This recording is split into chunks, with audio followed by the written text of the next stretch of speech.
Ladies and gentlemen, it feels like forever since I've done a session like this, and I cannot wait to begin because we have a lot to read.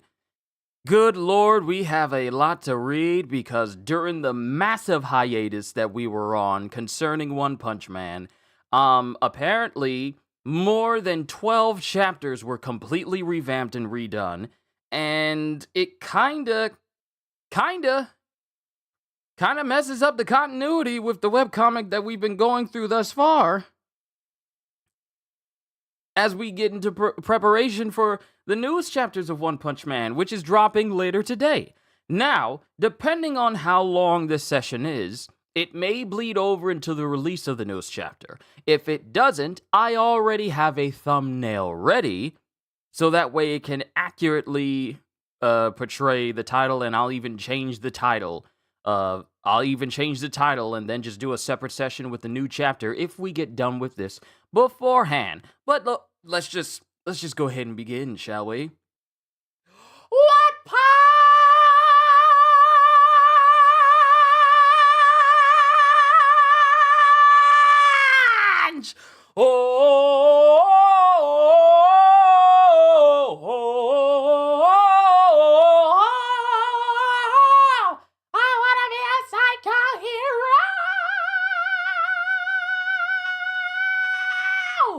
Ladies and gentlemen, yo peoples, welcome back to One Punch Man. Now, what we're going to be doing today is we're going to be going through chapters 193 all the way to 209, which were on the 1st of October during a Wednesday I had no idea about, were all completely redone. So, that's fun. After waiting pretty much an entire year for a new One Punch Man chapter, or just waiting a year hoping that we would get a new chapter, I see that on a Wednesday where I'm already busy, I'm already doing stuff, and I just happen to look over at it and go, oh, they completely redid 1, 2, 3, 4, 5, 6, 7, 8, 9, 10, 11, 12, 13, 14, 15, 16, 17 chapters! So I'm just like, okay. First of all, why would you do this to me? What have I ever done to you? And secondly, this is going to be a bit of a long read, but it's okay. So, just to give a recap over the chapter that they didn't change, and mind you, the last time we got a chapter that wasn't changed was back in October 25th, 2023. Every chapter after that point, including the Ninja Village that we've already read through, that has apparently been completely redone. You know, the whole matter where Sonic and Flashy Flash were confronting each other, the events preceding that have been completely redone, completely redrawn, and now the story follows differently, with 27, 28, and 29 being completely new chapters on top of what we already know. So, let's just go ahead and get started with chapters 193, because these are the chapters where apparently Flashy Flash, Oculate, and Saitama are trying to find Blast to ask him questions. This is apparently before Blast's reintroduction into the series. So that's fun. But let's begin! Holster, it's good to see you. Also, one quick thing I gotta do before I continue.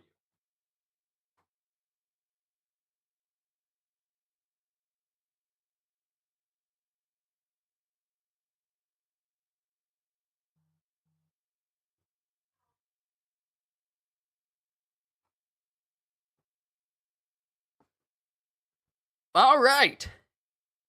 So here we have Punch 193, the Great One. And on the front cover we have Blizzard. And of course, all the women in One Punch Man are always shapely and always heavily detailed. But Punch 193, the Great One. And this is right when Saitama, Oculate, and Flashy Flash see Blast just chilling at the Heroes Association. Oh, the same group that I met underground. Have you been well? You're a hero too, old dude? And that's Saitama. And then we get Flashy Flash. Blast, why are you here? And then Flashy Flash just speeds over and appears right behind Blast going, how goes the fight against God? And then Blast, in an instant, blitzes Flashy Flash.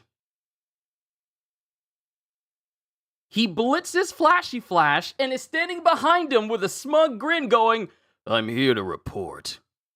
And then Flashy Flash is literally intimidated and surprised and shocked by Blast appearing behind him. Because Flashy Flash is one of the fastest heroes out there. You know, he's not as fast as Saitama, but obviously he's one of the fastest heroes in existence. And Blast just appeared behind him as if the speed he was moving at was nothing at all. And because of that movement, Blast kinda causes a little bit of a commotion inside of Sitch's office. Take it easy on my office. You never learn. Report. Good. Tell me everything you know about God. And don't try to hide anything, or I'll be forced to make you talk. This time, it's 2 against 1, so you won't get away easily. And Flashy Flash is putting his hand on his sword. And then Saitama's all like, don't include me without asking. And then Blast again. What a hothead. You seem on edge. Have you noticed the connection between God and the village where you grew up? And then Flashy Flash looks over because that catches his attention. Huh. You've done your homework, huh? Flash is never not on edge. Whatever the case, I intended to give you a warning. Thanks for meeting me here. Thanks for meeting here. The leader of the village has returned and resumed activity, so be cautious. And this gets their attention. One stray hair from my mustache. It's distracting me. I hate it when it sticks out like that, because it makes me feel like I got something on my face I can't remove. Also, Halster, you say, I think this is the 3rd version of the Empty Void stuff since it's been redrawn twice. It's crazy. But also, I'm reading from Viz. All the chapters are up there if you guys want to see what I'm seeing. I can't show them because of copyright reasons, obviously. But then we cut to another building, and it's Sonic. I know you're hiding here. Show yourselves. And then we get Wind and Flame, the 2 ninjas that we saw from the Monsters Association arc. They're hiding inside of this building, and one of them comes out of the roof. One of them comes out of the roof, like the tiles that you can move inside like an office building, and another one peers around the corner. Great instincts, speed us sound, Sonic. You two again? Instead of attacking everyone at once, we decided to focus on destroying you one at a time.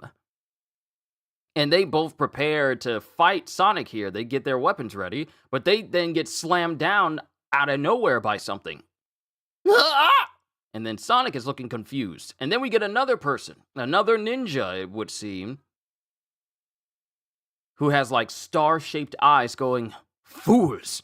Your orders were to merely follow Flash and Sonic. You've gone too far. Greetings. Sonic from the Ninja Academy graduating class of Final 44. At last we meet. I'm from Ruthless 42. I am Violent Force. Destruction Destroy. Your name is Destruction Destroy?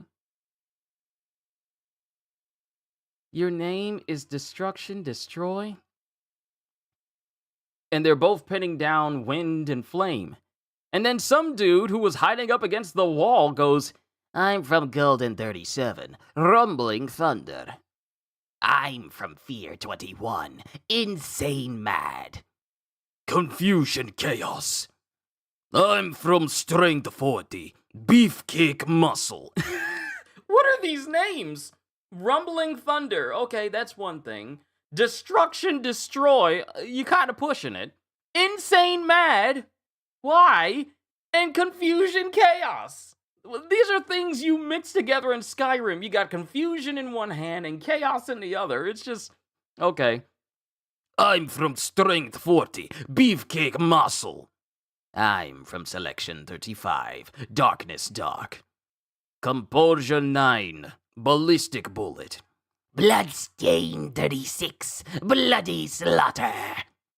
Determination 22, Illusionary Phantom. Flowing 13, Hue Color. Mellifluous? Mellifluous. Mellifluous Melody. Iron Plate 15, Frigid Freeze. Total Power 27, Celestial Sky. Possibility 5, Shriek Scream. Momentum 19, Instantaneous Moment. Shaking Vibe. Iridescent Rainbow. Stability 16, Equal Balance. There's more than I thought. And this is Sonic, who's just bored already of all these people. We are the Tenin Party, a team of elite assassins composed entirely of Tenin, ninja who have surpassed the Jonin, the top echelon in the ninja village. They're not bluffing. These guys have skills. That village had an old boys club? We've pulled ourselves together since the village fell, and preparations are underway for a certain plan. The time is ripe. The Great One has finally awakened, and all shall be overturned. And this gets Sonic's attention. You think Beefcake Muscle is your favorite name? It's kind of my favorite out of all of them because it's ridiculous enough for you to actually take seriously out of everyone else. Mellifluous Melody? That's a mouthful. But Sonic is surprised by this revelation. Do you mean... The Great One was the founder of the ninja village and the strongest ninja ever. And they completely redo this whole introduction of the Great One, including showing a little bit of his face here, which we didn't get in these chapters originally, up until much later on. The Great One was the founder of the ninja village and the strongest ninja ever. Since losing consciousness in a fierce fight against Blast 15 years ago, the Great One has been recovering in a regeneration capsule. We will welcome the Great One as our leader. But first, we will kill our nemesis Flashy Flash and publicly execute Blast. See, this was done differently in the chapters originally. Then no one will remain to oppose us. With overwhelming ninja might, we will rule the world. And then Wind and Flame speak up. Fools, can you win with mere numbers? Flashy Flash is far faster than you can imagine. We've crossed swords with him, so we know. You haven't trained enough. And those words kind of bother these ninja as they start inflicting more pain on Wind and Flame. And we want your participation, Speed of Sound Sonic. You used to hang with that traitor, so you must know his weaknesses. Invite Flash to this spot tomorrow night. Don't worry, we shall assist with the assassination. Unless you wanna die, do as we say. The Great One will be here tomorrow. Do you understand? And then they just ninja jump out of the area, leaving Sonic by himself, and they took Wind and Flame with them. And then we cut back to Flashy Flash. The Great One. I saw him asleep in a capsule in the village's deepest area, and he didn't look human. The cube was held in storage nearby. And then we get Sitch talking to Saitama, while the light from the room is shining off of Saitama's head. Is that a monster? Interior decoration. I provide indirect sunlight. Oh no, wait, that's not the sun beaming in, that's Oculette's ability to shine a beam out of her eye. And it's hitting Saitama's head, making it shine. Interior decoration. I provide indirect lighting. The village fell to ruin and I had forgotten it. But something jogged my memory of these two things, and I made the connection to God. While Saitama is, kind of manhandling Oculette because she's shining a light directly on his bald head. Could the village's true purpose have been creating minions for God? And then Blast continues. Yes. It was raising assassins and testing their suitability to be God's minions. I don't know how you escaped, but it's a relief that you didn't become a minion.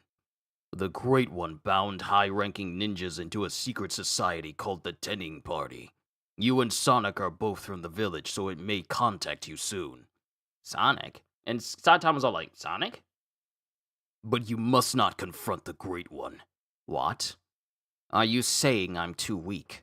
No, but this is my problem to settle. And then he starts to... He doesn't say anything else to Flash.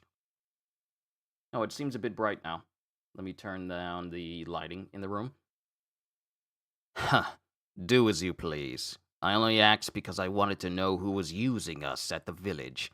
I was merely seeking closure with the past. Yet the village has fallen to ruin, I'm satisfied. And then Blast is thinking, is that true? It doesn't look like it. Refusal to cooperate was village policy. And then we get Saitama. You're from the same hometown as Sonic? No wonder you're about the same level. You're clingy and suddenly attack. What? How are we the same level? Are you blind? What made you say that? Meanwhile, it's cutting back to how fast Flashy Flash was moving when he was fighting both Wind and Flame during the Monsters Association. You're right. Sonic got mashed in deeper. Because there were 2 times when Saitama witnessed these 2 people, and one was Sonic being bashed into the ground by Saitama, deep into the ground, and the other was Flashy Flash being beaten back in the Monsters Association. You're right. Sonic got mashed in deeper. Don't measure your master that way! And that's when Flashy Flash thinks... He thinks of the times that Saitama has faced off against Sonic, and Saitama facing off against all the people that fought him. So on a scale, to give you a perspective, he's thinking of how Saitama ranks with who's faster than him. Saitama beat badly. He says Saitama beat Sonic badly. Then he says Saitama beat Garo, who probably is capable of beating Platinum Spermatozoon, who's being called Black Sperm in a 3rd season of One Punch Man for some reason. That's going to raise some questions. And Saitama beat Garo, who can probably beat Platinum Spermatozoon, who is capable of catching off guard Flash. I see. No wonder he's confused about who's stronger than you. Very well. It's a long story, but I'll tell you about my relationship with Sonic in the military. If it's long, then skip it. And that is the end of Chapter 93. Onwards to Chapter 94. Let's see if I can get all of these chapters read, completely updated, before the new chapter drops in an hour or so. Punch 194. Also, here we have Tornado.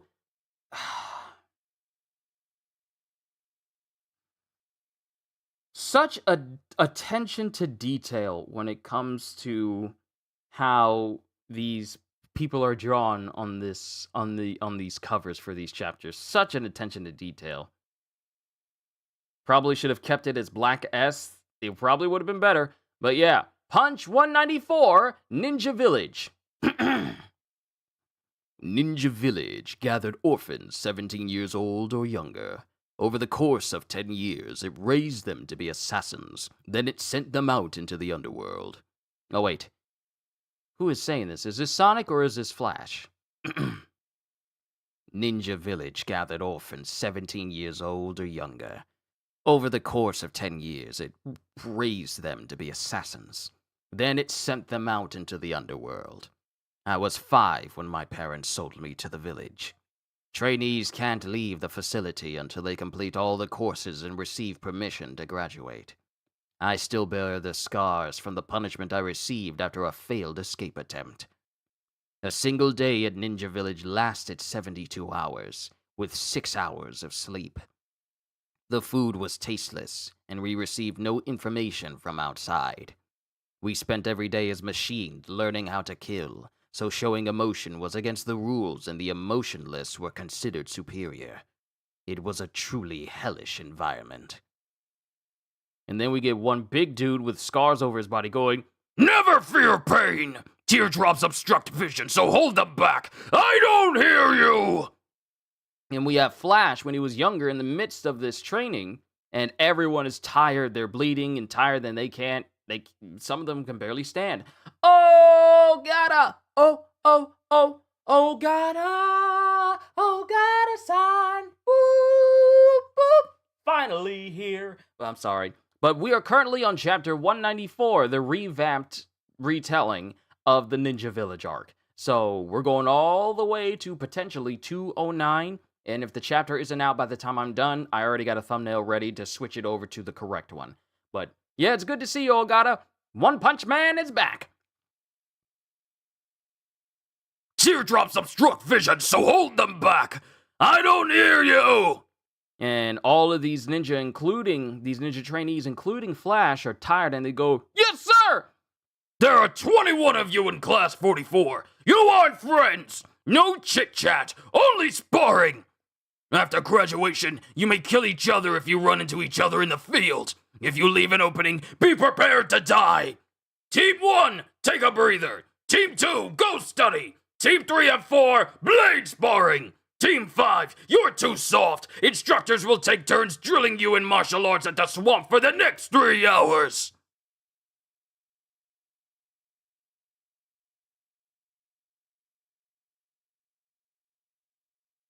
Yes, that's its actual name. Black Spermatozoon is what it's called in the Viz for very understandable reasons. Yeah, I know. Low-scoring trainees underwent an even crueler education program. The village pushed us to the brink of breaking, but it wouldn't let us break, because we were a valuable product. It would spare no expense when investing in its future source of income. Drugs prepared according to secret methods kept us alive, and rumor had it we couldn't even commit suicide. At some point, I began to pretend that I couldn't keep up. 20 more kilometers and no walking! Walk and I'll increase the weight you carry! That way, I could ensure training on the hardest course. Then we get back to Flash, who's just utterly tired. Hey, you're always on Team 5, right? I'll teach you how to use a blade. Otherwise, you'll never improve. My shinobi name is Speed of Sound Sonic. And this is when Sonic and Flash meet for the first time. That was the first time I talked to Sonic, who was in the same class. I'm Flashy Flash, but they'll punish us if they catch us talking. Like me, his grades were near the bottom, but he helped me at no benefit to himself. We were similar in build, so we practiced advanced skills on each other. He was the only one I could talk to. My emotions dulled during training, but returned when we talked. I was thankful for that. And it shows an actual, genuine, happy moment in Flashy Flash's life. Those of us in the lowest team underwent all manner of challenges, including climbing on a thin rope over a ravine, jumping through fire, and climbing a raging waterfall. For example, there was a forest with beasts genetically modified to be vicious. We had to hide there and defend ourselves for 720 hours. And on the first day, and it shows Sonic and Flash, we teamed up and eliminated the beasts. That allowed us to spend the rest of the time honing our skills. You came here as a child, right? Your memories from before hold your ego together. But I was born here and raised in the training program. So why do I still have my own free will? The instructors call me defective, but they're wrong. I was born with a strong heart, so they can't break me. I have a dream for the future. I'm going to reach the top of Ninja Village and lead the facility. I'm going to destroy the organizational structure and raise the other orphans in a world that accepts them. Assassination skills are only useful for killing people. What really has value is the strength to live however you want. But we can't do that now. I know you'll help me, Flash. The look in your eyes is like mine. Time passed, and by the time I was 16, I could no longer hide my excellence. So I was in the first rank, and I burned with resentment against the injustice of the village. So on the day of the graduation test, And it shows the higher-ups of the ninja village showing Flash the big black cube underneath this, and they're all dressed in gaudy robes with masks over their faces like this is some straight Los Illuminados type nonsense right now. But as soon as they uncover the cube, we see their entire bodies get utterly eviscerated. Completely and utterly eviscerated. The very dude pulling the curtain off of the cube gets sliced straight through his body. Not perfectly, it's off to the side, and everyone beyond him gets sliced up as well. so on the day of the graduation test, I succeeded in eradicating the source of evil by killing my classmates, the instructors and directors, and everyone connected to the facility. In that moment, all my hard work towards that very purpose had paid off. And it shows Sonic standing there, scars all over his body, but he's standing there with two blades in hand after pretty much massacring every single person there. Sonic was sick in bed, so he never saw what had become of me. Later, I heard about the establishment of the Hero Association, so I began using my strength as a professional hero. As Flashy Flash. Sonic lost his means of achieving his dream, and was struggling to find his way in the world. And it shows Flashy Flash during this time seeing a wanted poster with Sonic on it. He appeared to be eking out a living by selling his skills as an assassin. And then we come out of this flashback with him going, That was a long time ago. I didn't even think he was still alive. and then it shows that they all went to Saitama's place. Mind you, his place is at the Heroes Association, so he has his own little apartment building. But Blast, Oculate, and even Sitch are sitting inside of Saitama's apartment, along with Flash. And then Saitama. So, why are you in my house? I'm relating my past to my pupil. Can't you at least serve tea? And then a cup of tea slams on top of Flashy Flash's head because it's Genos! I haven't done the voice of Genos in such a long time. It's Genos who slams it going, Give me a break. That is why Sonic hates you? You are eradicating evil, so why spare Sonic? Now he is a nefarious assassin targeting Master Saitama. and then Flash is still glaring at him. And mind you, Genos has created a little space where he can easily poke into Saitama's room, and Sitch is all like, No modifying the rooms. and Oculate is thinking, Maybe because they're friends? and then we cut back to Sonic going, I poisoned his stew so his death would be easy. I poisoned his stew so his death would be easy. He nearly died, but he survived, thanks to his grueling training in the bottom rank. and then we cut back to, let's see, love that even Sitch is at Saitama's place. Wait, am I crazy, or has Blast not made his appearance in the anime yet? Not officially, no. He's been referenced when we got first introduced to the higher echelon of the Heroes Association. Because when we got told about King and we got told about Blast, we got his silhouette, but we never got introduced. We never got introduced to Blast.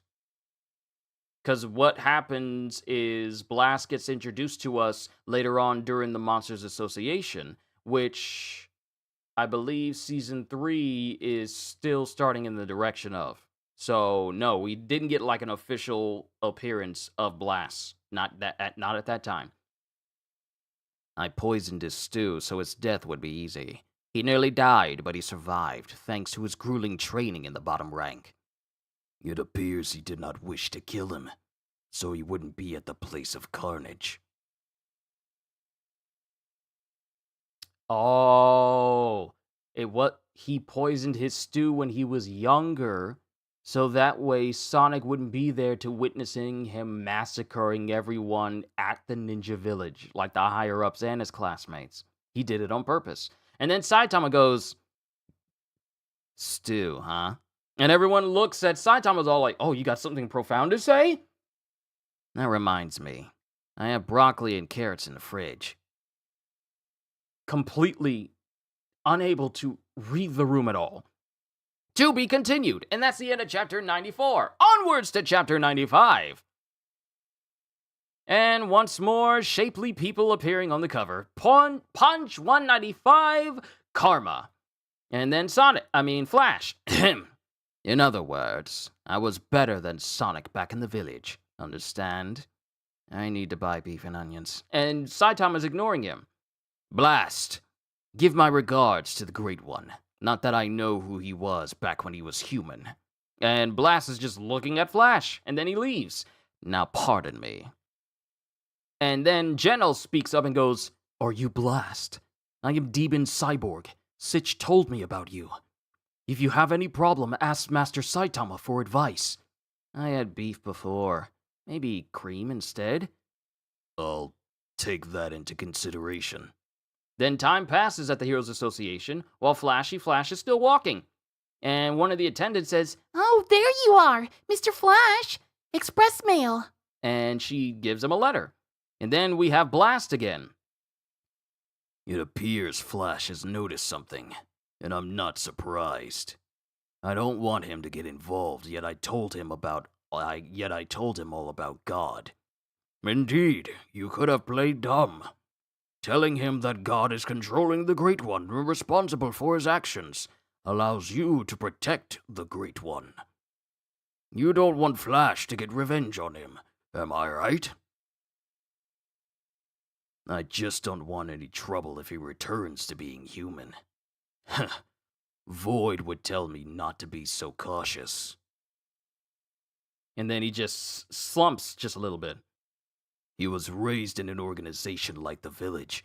After graduation, the students scattered and killed each other on missions and in a power struggle. The only survivor is Void. He said it was Ninja Karma. Because Flashy Flash is looking at the letter, then we see Sonic, then we see the bottom face of the Great One, and then we see members of the Tenon Party. And then Sitch. I suppose only someone that strong could support you in combat and serve as a key man in operations. Empty Void has finally appeared. And we don't see the entirety of Empty Void's face. I must seize this opportunity to win him back from God. I can't find him when he hides due to a barrier he erects. That's also why I didn't discover the village. If he vanishes again, I'll have to give up. This is my last chance. And he's showing this hologram screen to Sitch. An abandoned building? He will appear here. The Great One comes here. And he's listening to a feed in this as well. Where are you going, Master? I remembered something, so I'm going to visit Sonic. And mind you, Genos is walking Pochi. Remember the super overpowered monster dog from the Monsters Association arc? Just casually watching Pochi. Mind you, Spermatozune, who's posing as a pet monkey, is nowhere to be seen, because he's trying to build his strength back up so he can kill everybody. You know where he hides? He sent letters of challenge to my old apartment, and one got forwarded to my new pad at HQ. It has his address on it. Why? I don't know about that ninja army, but something like this happened before. And he's thinking back to when that army of bald dudes were getting mad and upset that they weren't being fairly compensated in life, including the one that wound up being a valet for a business. He's remembering them. I don't know about that ninja army, but something like this happened before. Sometimes people without any place to go or anything to do team up and cause trouble to attract attention. I know ninja are coming to Sonic's house, so I can teach Sonic and them a lesson. Then, if they start hanging together, maybe Sonic will stop bugging me. His problem is he's always alone. And he just walks off. Mind you, this is just Saitama, because his ability to sense nuance is so bad. He just looks everything like black and white. Just very, I won't say pragmatically, but it's just like very straightforwardly. His problem is he's always alone. Well, I'll see you later. As you wish, Master. It's when Flashy Flash and Saitama are stuck in the base of the Monsters Association. I think Season 3 is going to be 12 episodes as well. I think his first appearance is at the end of the Monsters Association when Garo and Saitama are fighting, I think. It's actually when they encounter the giant body of God. Or this giant humanoid body when they're deep inside of the Monsters Association, because that's when Blast was telling them, like, hey, I'm here to grab this cube, and he takes it. And I think. So, yeah. Well, I'll see you later. As you wish, master. And then we cut to a forest. A challenge? Why bother with that now? And it's Flash as he's face to face with Sonic. I'd forgotten about you until we met yesterday. I've forgotten about you until we met yesterday. Oh, wait. I'd forgotten about you until we met yesterday. Then I realized we never settled our score. And Sonic starts taking out his sword. I'm not like I was during training. Duel me, Flash! I was just wishing we could clarify who's superior, so what a coincidence. I'm happy to oblige. But are you sure? You survived before, but this time you might die. Don't be ridiculous. And then Sonic steps forward and he starts moving rapidly to the point where he creates multiple after images. And mind you, we only see his feet when he's doing this, and we just see the after images of his feet as he starts moving quickly. And that's the end of chapter 195. Onwards to 196. Punch 196, the way you are now. Tenfold funeral! And Sonic starts moving fast enough to create 10 after images of himself all around Flash. And Flash dodges every single slash between them. While Sonic goes in for the hit, he blocks it with his own blade and then proceeds to flashily kick Sonic straight into the air. And while he's flying through the air, Sonic grabs onto a branch and loops around it and swings down, and then he gets a whole bunch of shurikens in his hand going, Exploding Shuriken! Assault Force! And they start spinning towards Flash, and then they start emitting this gas, and then they all explode, which Flashy Flash dodges all of them, and he starts speeding up to Sonic. And their blades cross again, and all we get is a montage of them flipping out of each other's blade paths, and then Sonic starts spinning his blade like he's Hayden Christensen during lightsaber training, because it's so crazy just how fast that Hayden Christensen is literally so fast. And you know what's funny about Hayden Christensen when he was Anakin, and all the times he would do his lightsaber fights? Apparently he was so fast he actually had to slow down, because that's how good he is. The dude is goated as a swordsman. It's so crazy. But Flashy Flash starts doing some Anakin nonsense, just starts flipping his sword all around him. And they continue to fight against each other, not saying anything. Then they push off against each other after clashing blades again. And then they start speeding towards each other and they both use Wind Blade Kick. And Flashy Flash brings his leg down while dodging Sonic, but Sonic moves fast enough to make it appear like he's created a Kagebushin no Jutsu, creating another clone of himself that goes in to try and punch Flash with Sonic Heavy Barrage. And all these after images start punching towards Flashy Flash. And Flash is just blocking it with one hand while also using his sword. And Sonic is trying to punch as hard as he can, but nothing manages to stick. And then they both skid away from each other. Nice moves. If you weren't facing me. He defended so easily. And then Sonic catches Flashy Flash preparing. Absolute technique. Here he comes. I too have yet to unleash my secret art. But I too have yet to unleash my secret art. And before he can even think of the technique, Sonic uses Flashy Kick directly towards Sonic, and Sonic gets pushed back because of this move. To the point where, okay, Flash kicked Sonic so fast and with so much force, he sent Sonic flying that caused and dug out a divot into the ground, parting all of the trees, uprooting them. And it's a fair distance away just how strong Flashy Flash is. I never expected I'd have to use absolute technique against you. You've become strong. The way you are now, we could. And that ends the chapter. That's the end of chapter 196. Onwards to 197. Thank you. Short chapters with montages. Let's see. Do you mean Psychos? We should see who really... I forgot her name. Yeah, Psychos. I thought it was Orochi that was the main villain of the arc. No. Actually, speaking of Monsters Association, anyone got a specific member they liked? Was it Phoenix Man? I want to say it was Phoenix Man. Yeah, I want to say it was Phoenix Man. And punched 197, and we have the beautiful Captain Mizuki, or is that her name? Is that her name? Captain, what is her name? What is her name? What is her name? She's the athlete hero. One with the big old ponytail, well-built lady, but also incredibly beautiful. Is that her name, Captain Mizuki? Someone correct me if I'm wrong.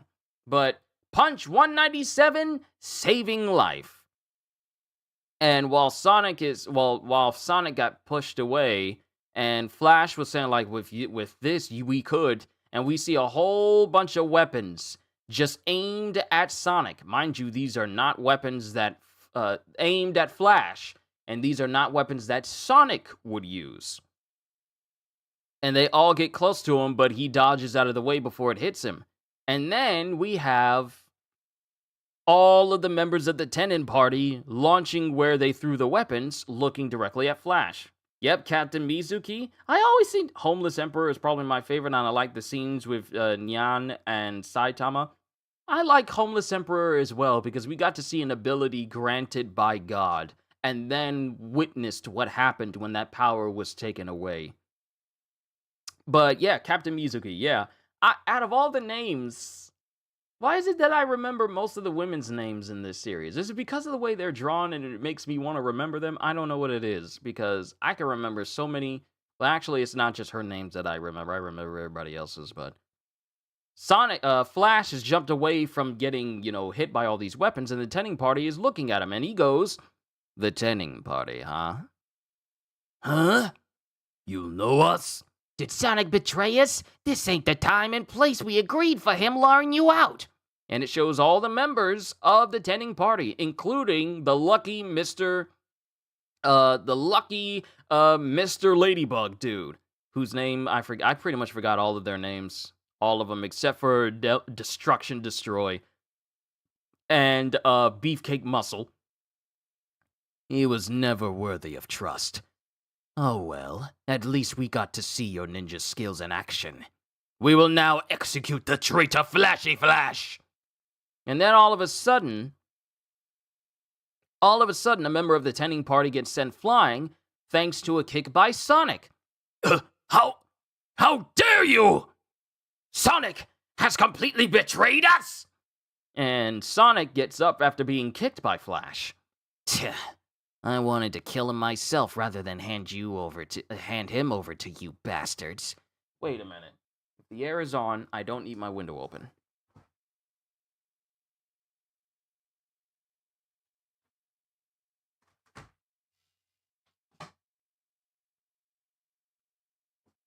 Yeah. If the AC is on, I don't need my window open. It's letting all the good air out.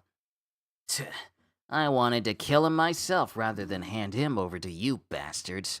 I almost did, but then you interrupted. This is between me and Flash, so butt out.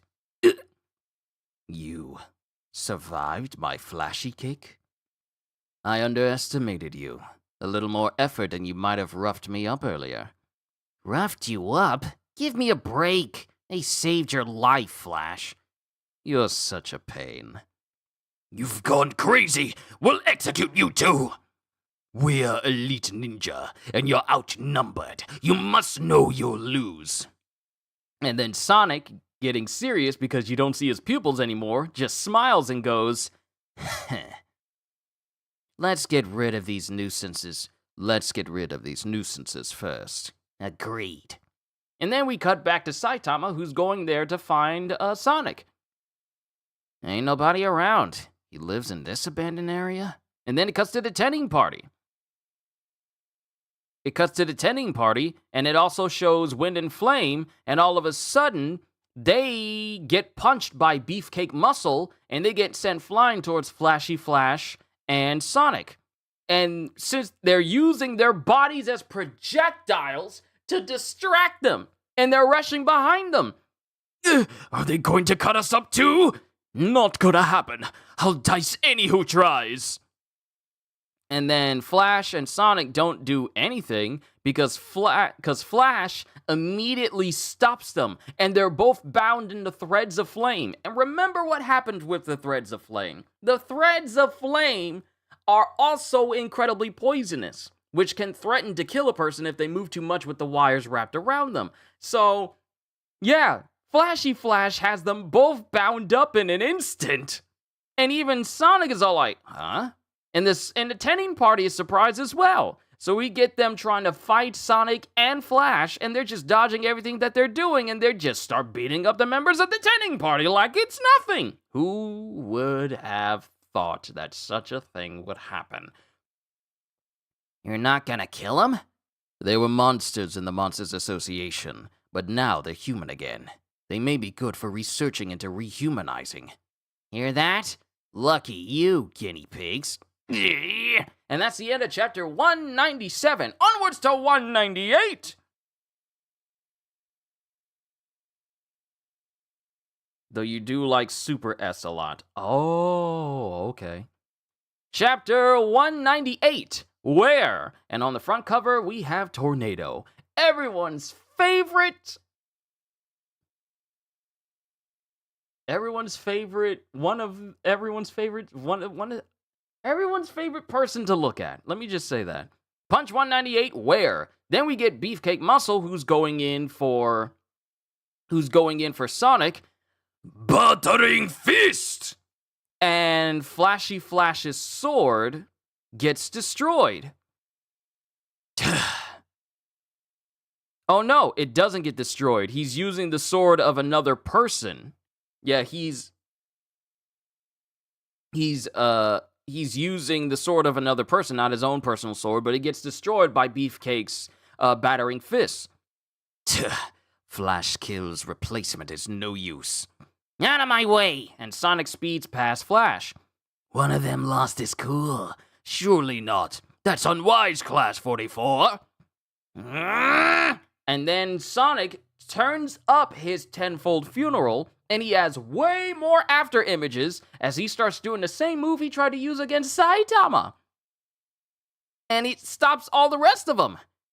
Super multiple clones? 20? 30?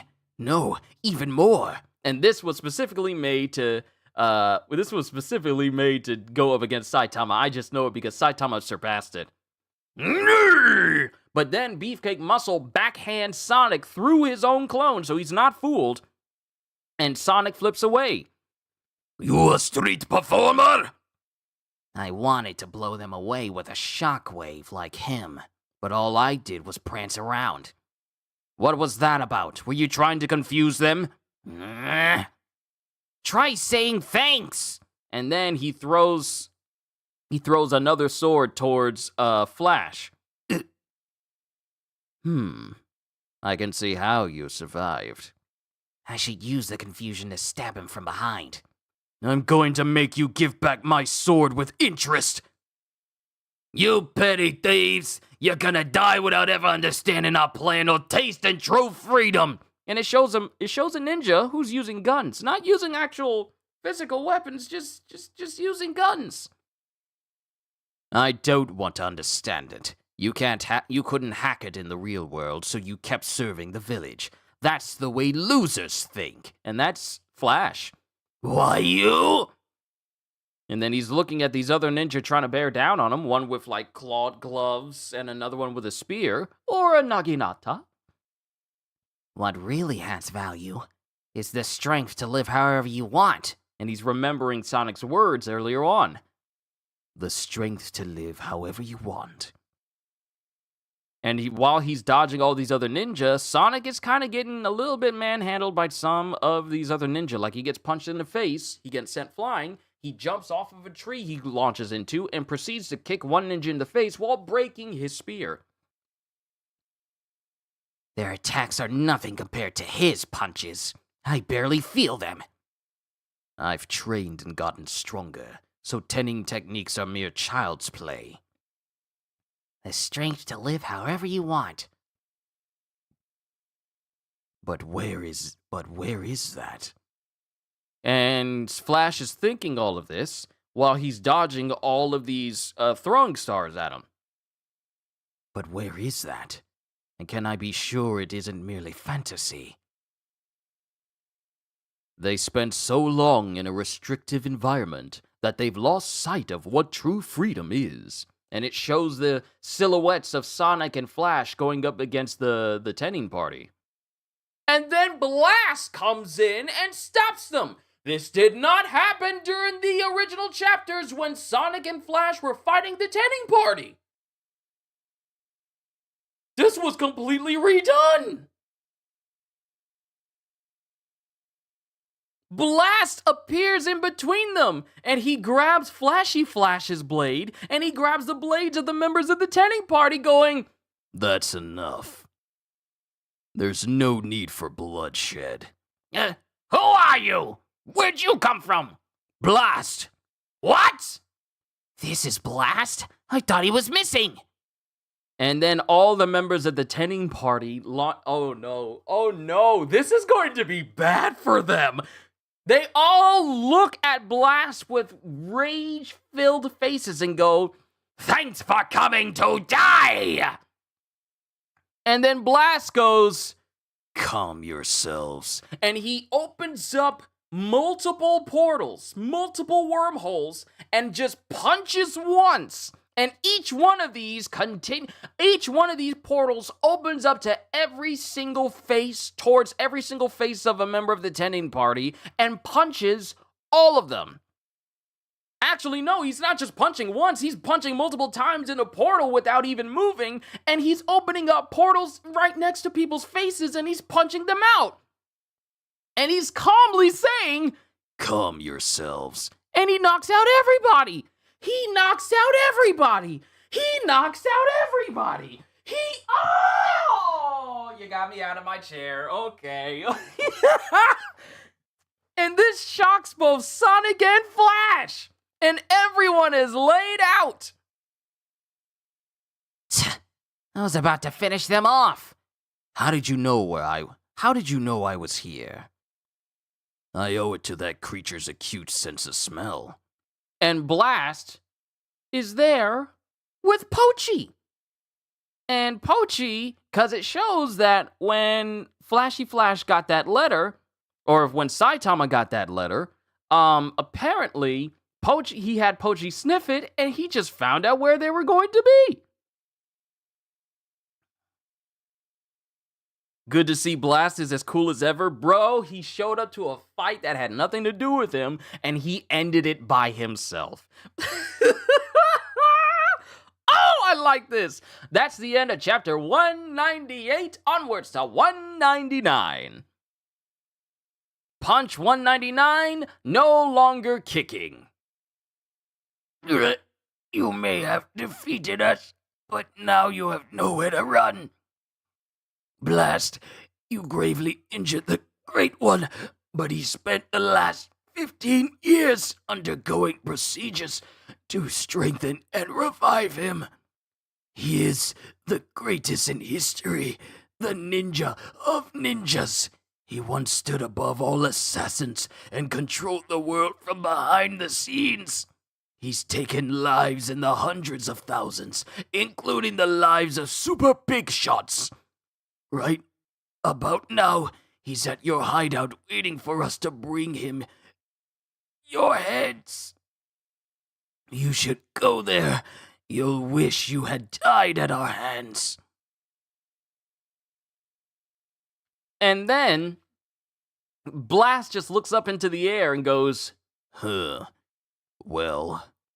actually, I want to show you something.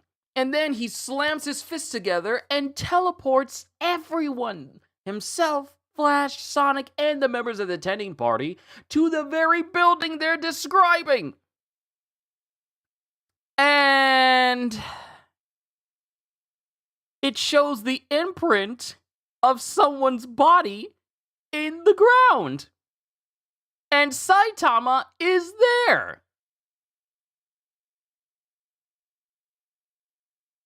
And everyone's looking confused, including me.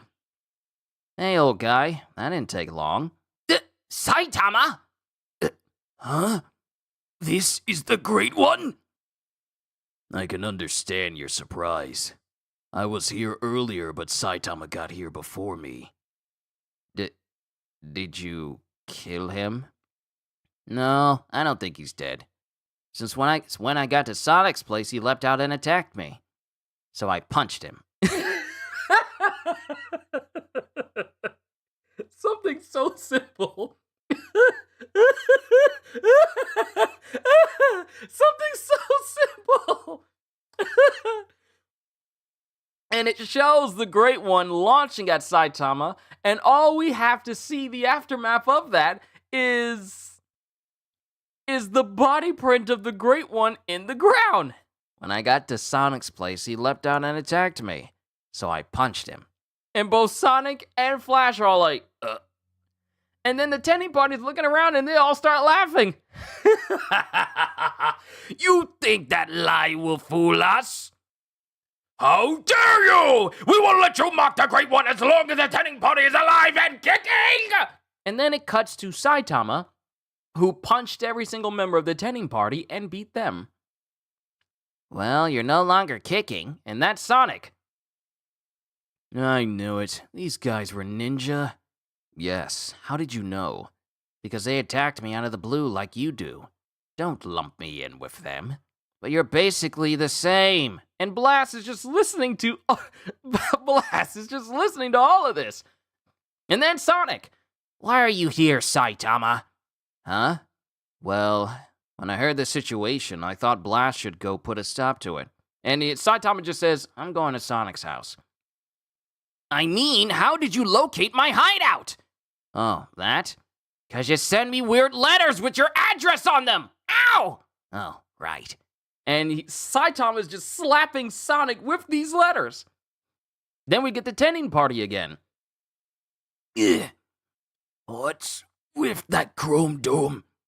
Wow, you guys are pretty tough. And Saitama's looking up at the sky, and something is happening to the sky. The sky looks like it's opening up, almost like the opening to Kairos in Borderlands 4. It looks like there's like a shielding or some layer over it, and it starts to open up. The sky just got funky. Uh-oh.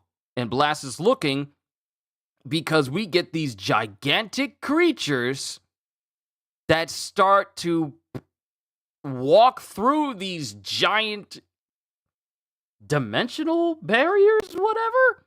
Because it's a giant tiger and a giant tortoise. What's that? That's bigger than the underground Poochie. That's bigger than the underground Pooch. Monsters? I neglected my post.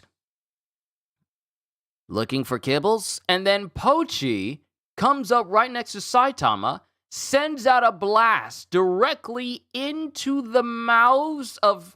Sends out a blast. Both of these creatures... he doesn't send a blast into their mouths, but the tiger and the tortoise also send out a blast. And Pochi's blast winds up colliding with it, causing an enormous explosion that actually sends the tiger and this giant tortoise flying into the air.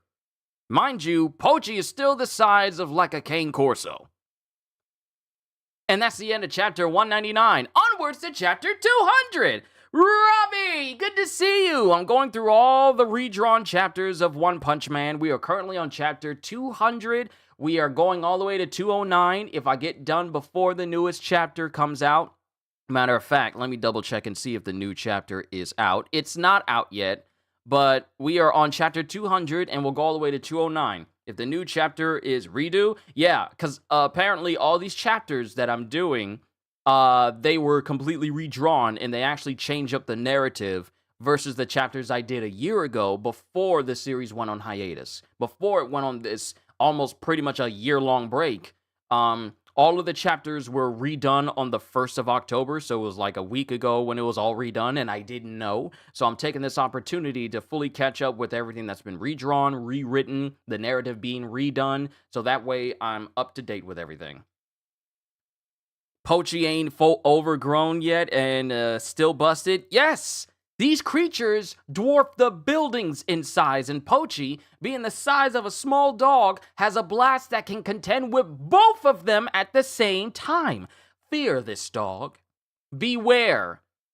Beware of dog. Beware this dog. But we're done with 199. Onwards to chapter 200. Punch 200, Divine Beast. And Blast pretty much shielded everyone from this absolutely monstrous explosion, but everything miles away from them has been completely and utterly destroyed. The only thing that's still intact is the ground that Blast protected them with. They're divine beasts! Divine beasts? Divine Beast Genbu, threat level dragon or higher. A guardian beast of the gods.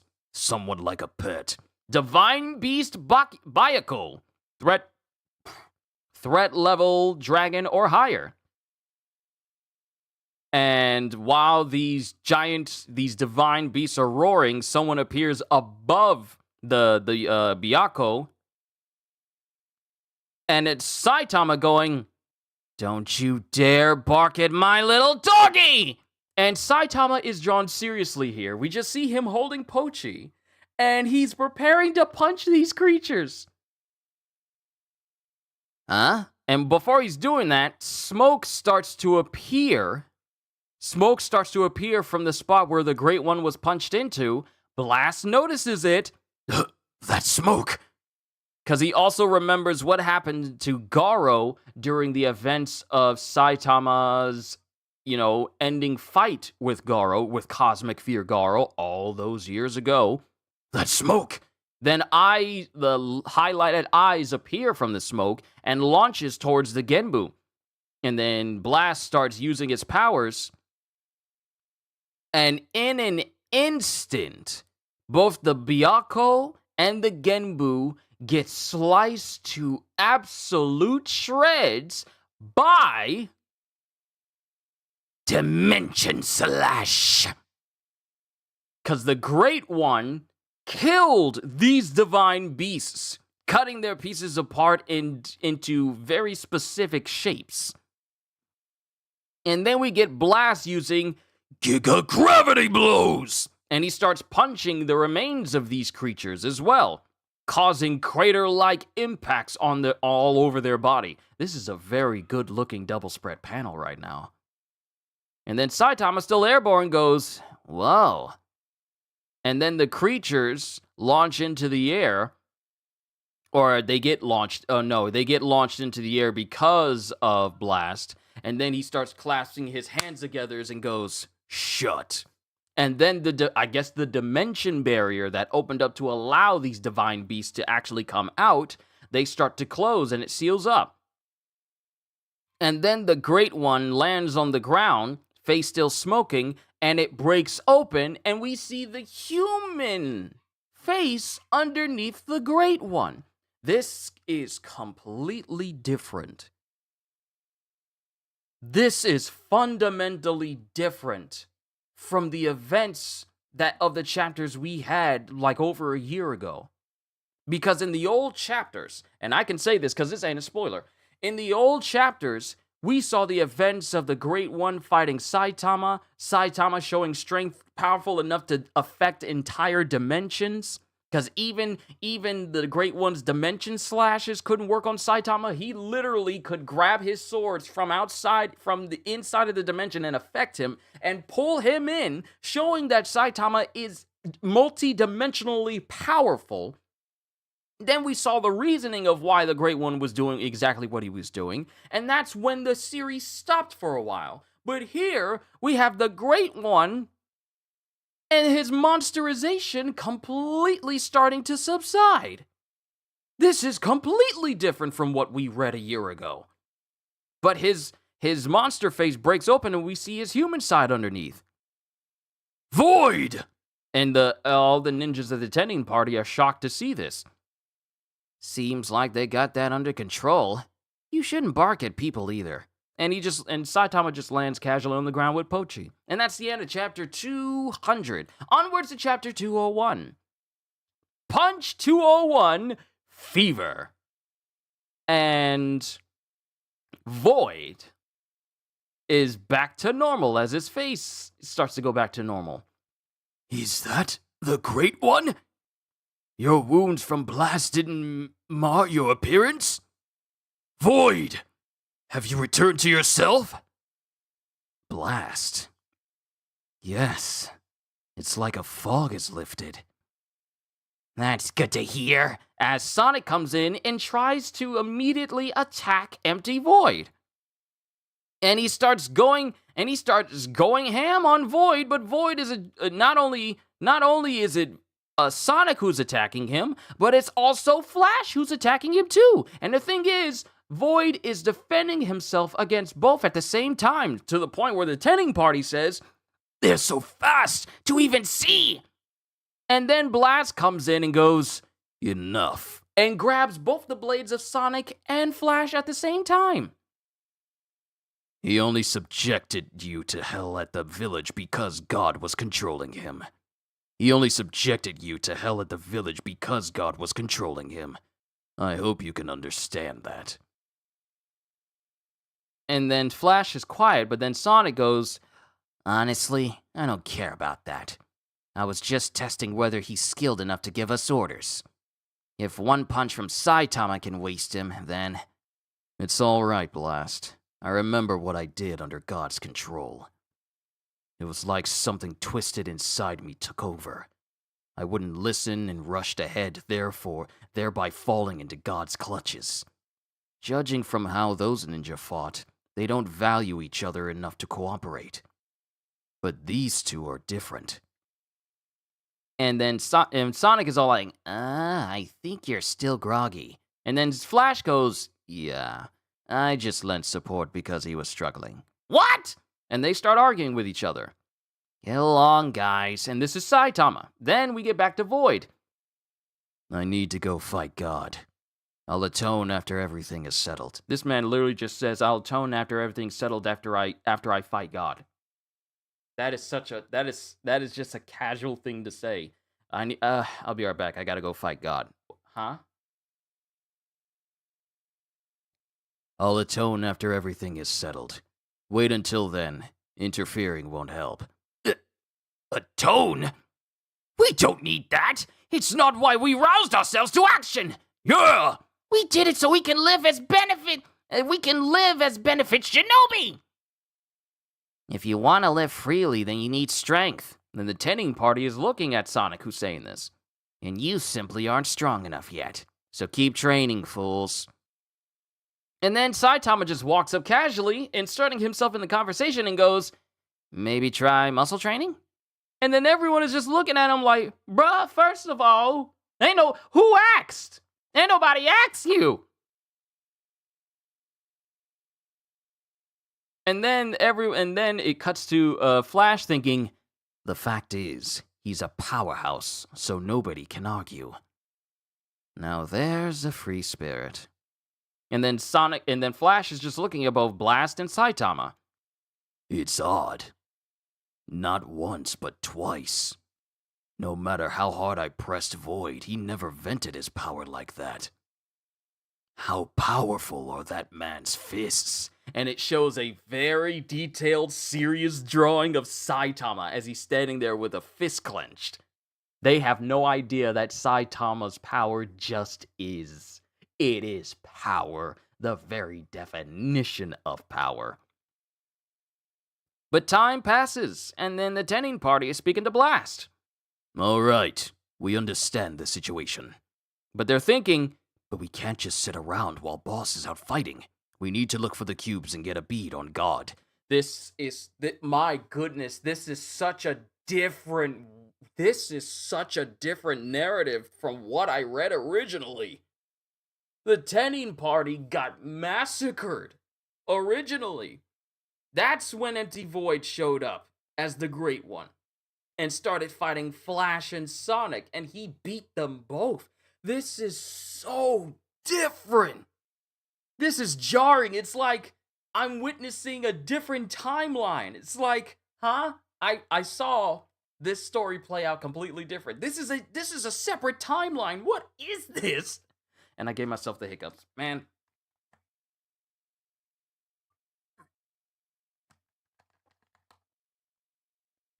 This is so fundamentally different. But we can't just sit around while Boss is out fighting. We need to look for the cubes and get a bead on God.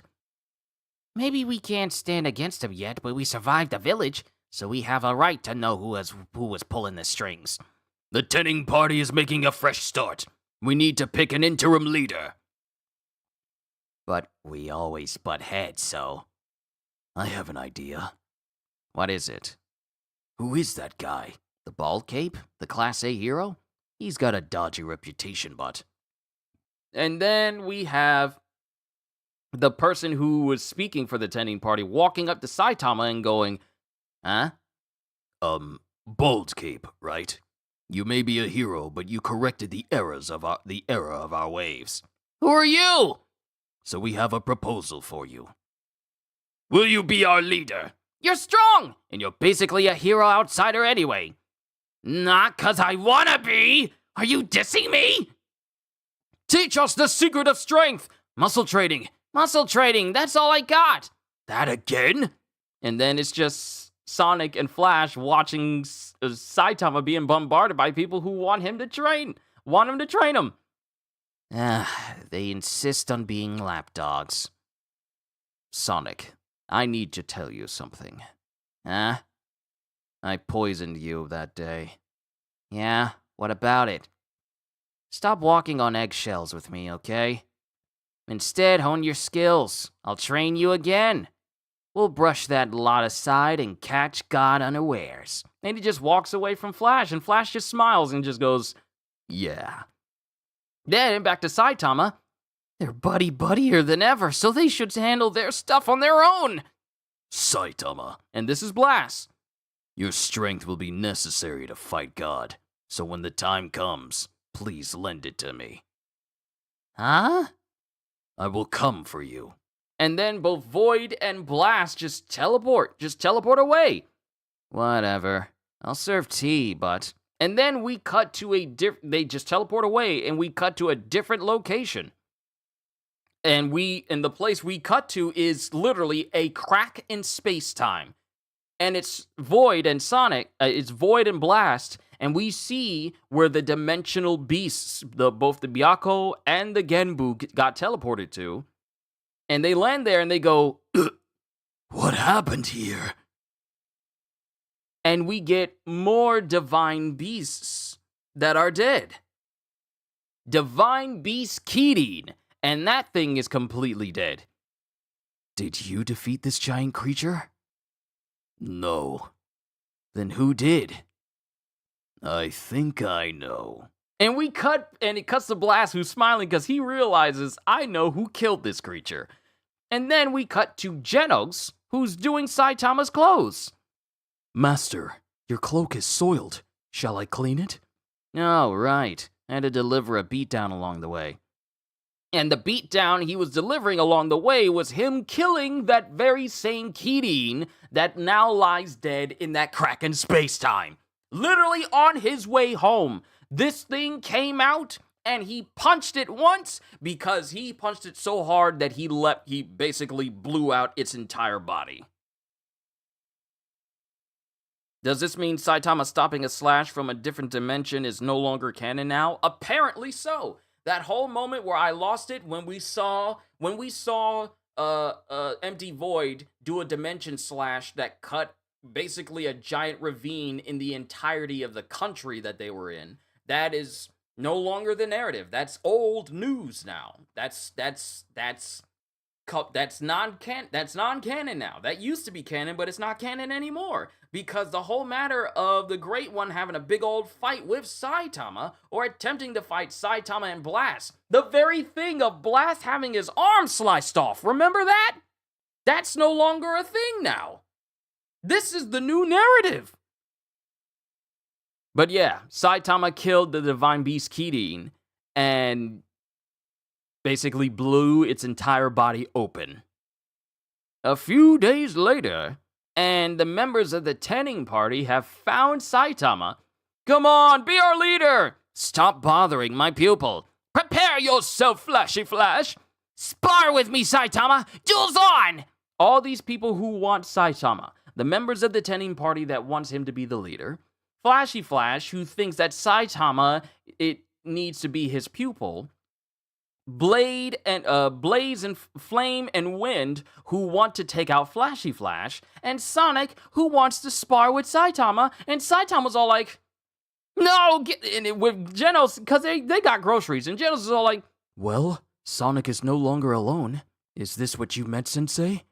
no, get lost, you pests! And it's Saitama who's all like, why are you bothering me?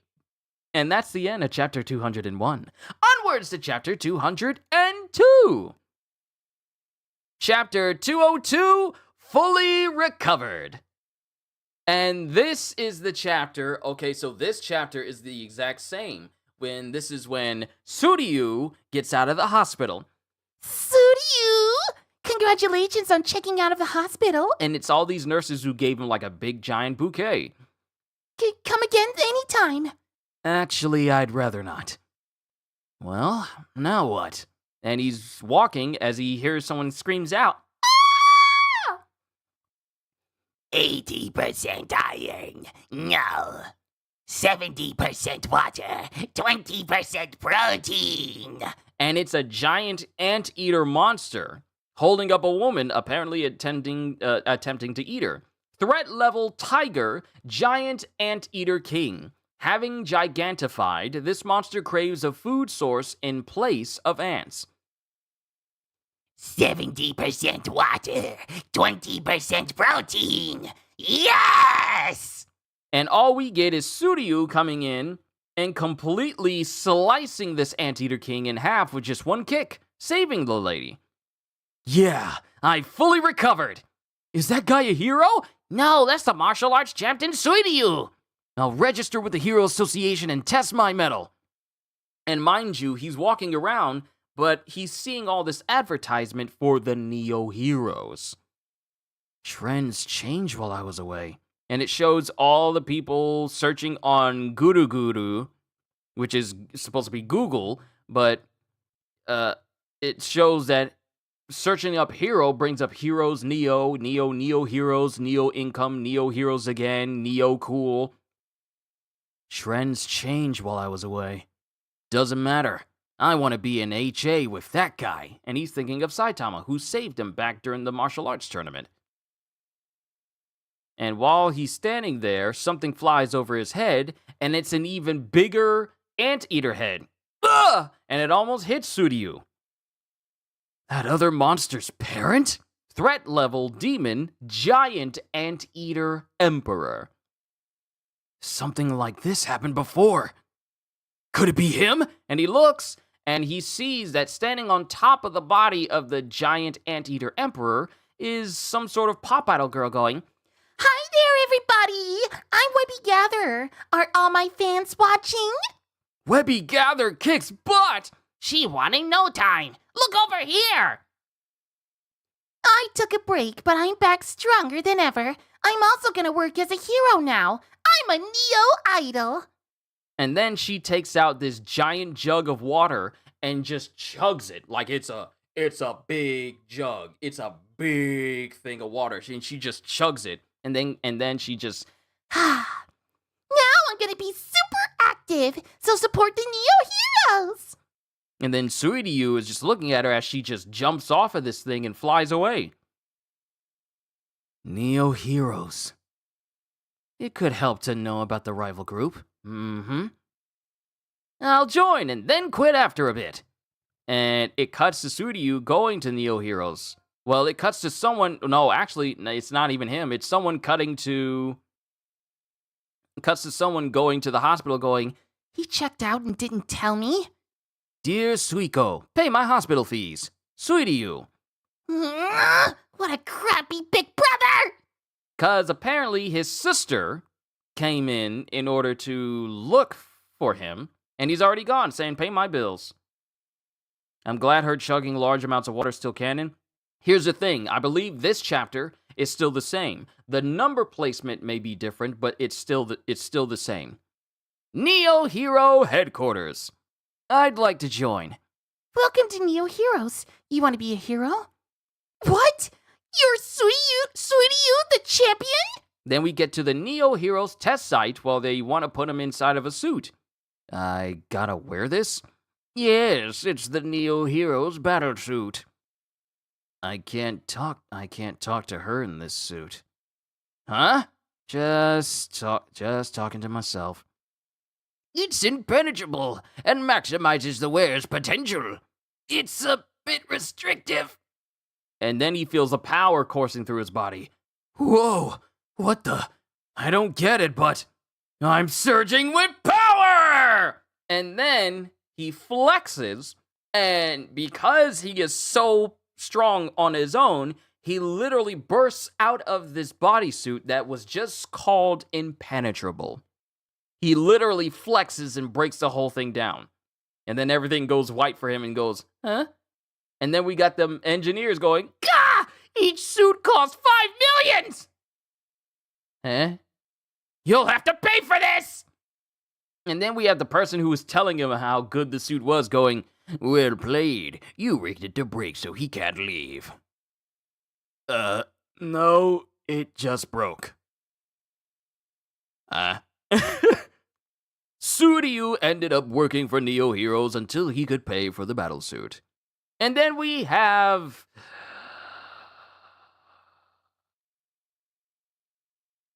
What is his name? His name is... What is his name? What is his name? Not Second Guard. It's not Conroy. What is his name? It's the dude that was secretly working for the Neo Heroes, trying to give them information to the Heroes Association. What is his name? It's not Conroy. What is his name? Because he's always this one dude I love to give this high sedity attitude to. I can't remember his name. What is his name? He's got the eye patch, but also glasses, and the slicked up hair look. But yeah, Suiryu ended up working for Neo Heroes until he could pay for the battlesuit. This is Suiryu. As of today, he's a Neo leader. And then we get Metal Bat. Let's let you figure it out. I will. I'll remember it. But we have Metal Bat. Nice you. Meet you. Nice to. I'm Metal Bat. Is he crying? To be continued, and that's the end of 202. Onwards to 203. We're doing pretty good. Yeah, we're doing pretty good. Punch 203, Neo Leaders.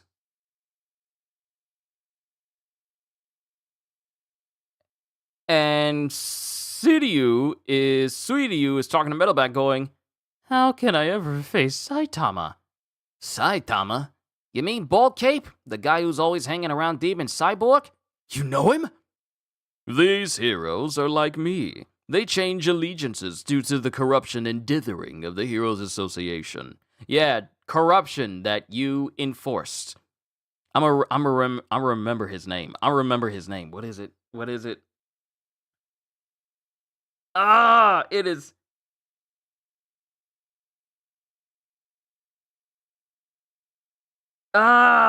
It is bothering me that I can't remember his name. These heroes are like me. They changed allegiances due to the corruption and dithering of the Heroes Association. Mind you, he's the one that was leaking information in order to make the Heroes Association look bad. So that's due to him. Right, Second Gar? Yeah. Don't lump me in with you. And then we get Child Emperor.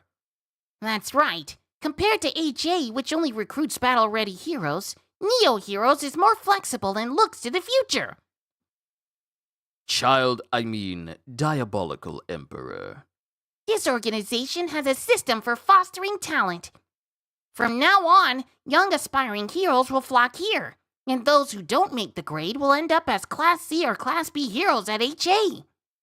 The trainers are also super first class. Because we get Super Alloy Blackluster walking up. And mind you, he used to have his body all uncovered so everyone can see his muscles, but now his chest is covered up, including a shirt that also seems to have a symbol that covers a spot where President Ugly pretty much ruined his perfect muscles, and he also has black gloves that go up his arm that cover up his acid scarring. Blackluster? You switched too? Sort of. I decided to quit being an active hero.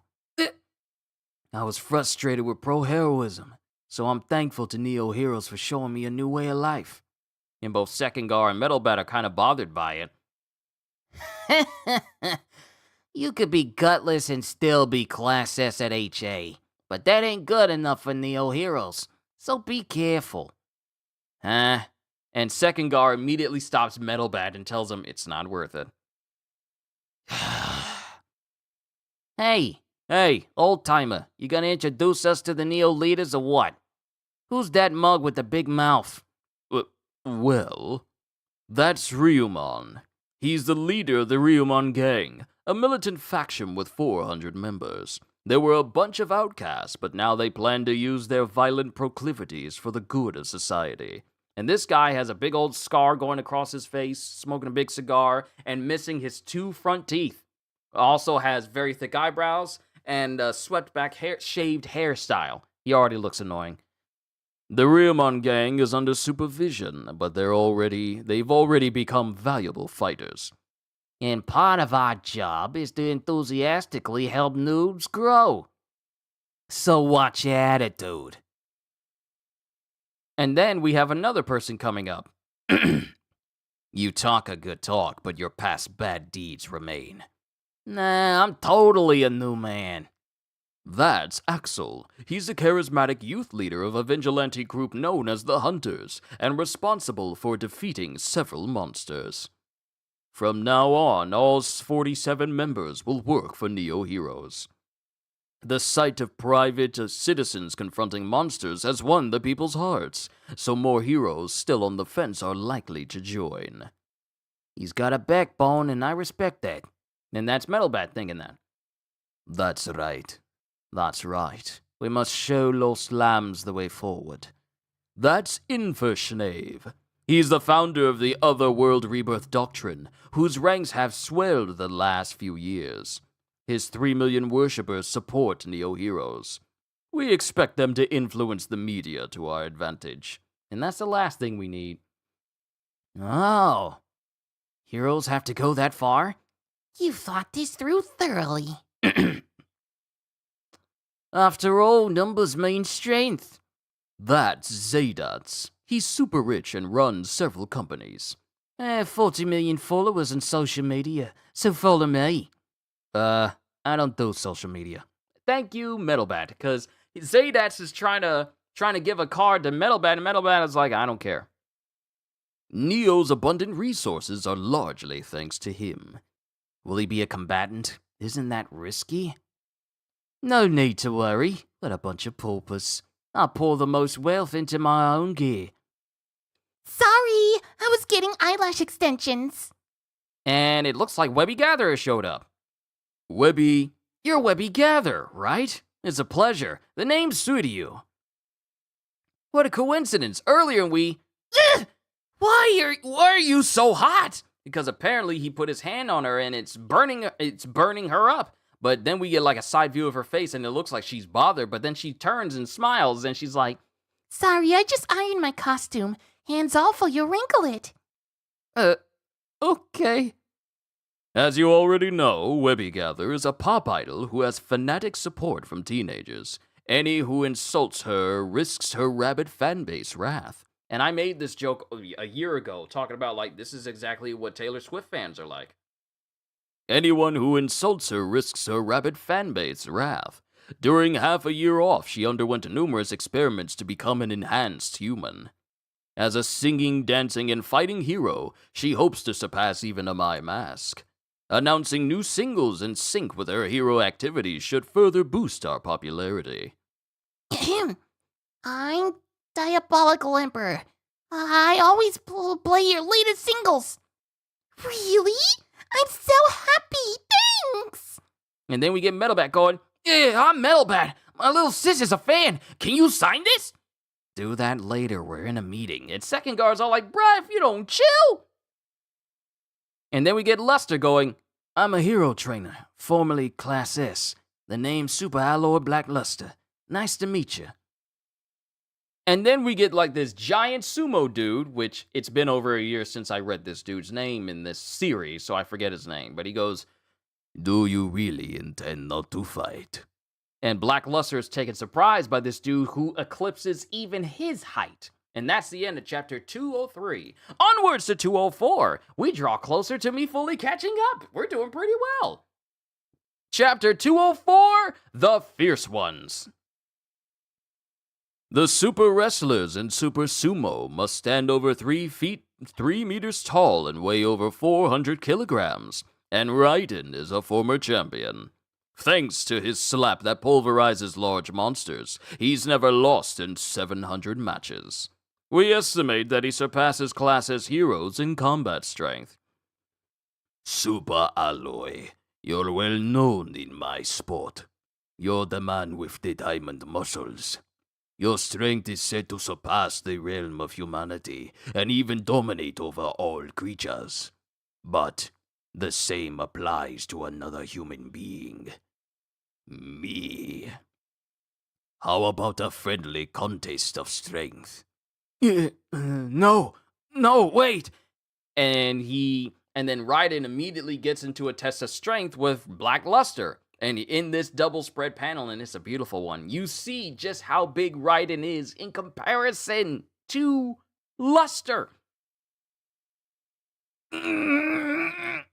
And Luster is, trying to tensing up as well. And then he stops. Enough! I did not mean to scare you. Perhaps you aren't in the best condition. And he thinks to him, and Raiden thinks to himself, or perhaps he is past his peak. And then all of a sudden, someone comes in and punches the door off of its hinges going, Hey, don't forget about us! You leaders think you're so special, huh? What a noisy bunch. Those underground martial artists were candidates for becoming neo-leaders. Death boxing uses gloves packed with iron sand. Masureo is the interim champion. Cyborg fighting takes place in an underground shelter between bodily modified combatants. Mechanical fighter Coco got expelled. He always won, so betting on his fights was pointless. Not happy with failing the Neo Leader exam? Of course we aren't! What a bunch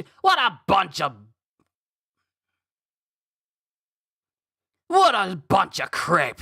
How come a rich wanker, a cult leader, and a pop idol get to be neo-leaders, but a tough-as-nails pugilist like me don't? You want me to kick you behind? And then we get Coco. I want to be anyone weaker than myself. We are more effective in battle. And then he scans, and he looks at Webby Gather. That girl has modified 71% of her body. But that's insane. My arms, legs, eye, and other modifications only amount to 30%. Modification over 60% is dangerous and rarely successful. Supposedly a few cyborgs in the here association surpass 60%, but this girl does too? Talk about total commitment. Ain't you gonna back me up? And this is Masareo. Fine then. I'll show you how fast my punches are. Each glove weighs 9 kilos and can crush a human skull. A death boxing KO means lights out forever. That risk is a thrill like no other. And then Suryu just goes, nice punches. Blackluster, you should stand aside. Oops, my hand slipped! And Masareo tries to punch Blackluster directly in his body. My bad. Didn't mean to hit you. You okay? And Blackluster just goes, I'm alright, but what about your wrists? Because Masareo hit Blackluster, but Blackluster's muscles are still so strong that Masareo literally broke and snapped his wrists to the point where his bone is sticking out of his arm. Huh? And then Suryo puts his hand on his shoulder and goes, You should, stop. You picked the wrong fight. Just go home. Why you? And then Masareo and then Coco immediately try to trade hands with Suryu, and he just casually blocks all of them. He doesn't even put up a fight. He just stands up outright, and he's blocking them like Neo was blocking Smith when Neo realized he truly was the one. That's just how Suryu is reacting to this. And that's the end of chapter 204. Onwards to 205. Almost caught up.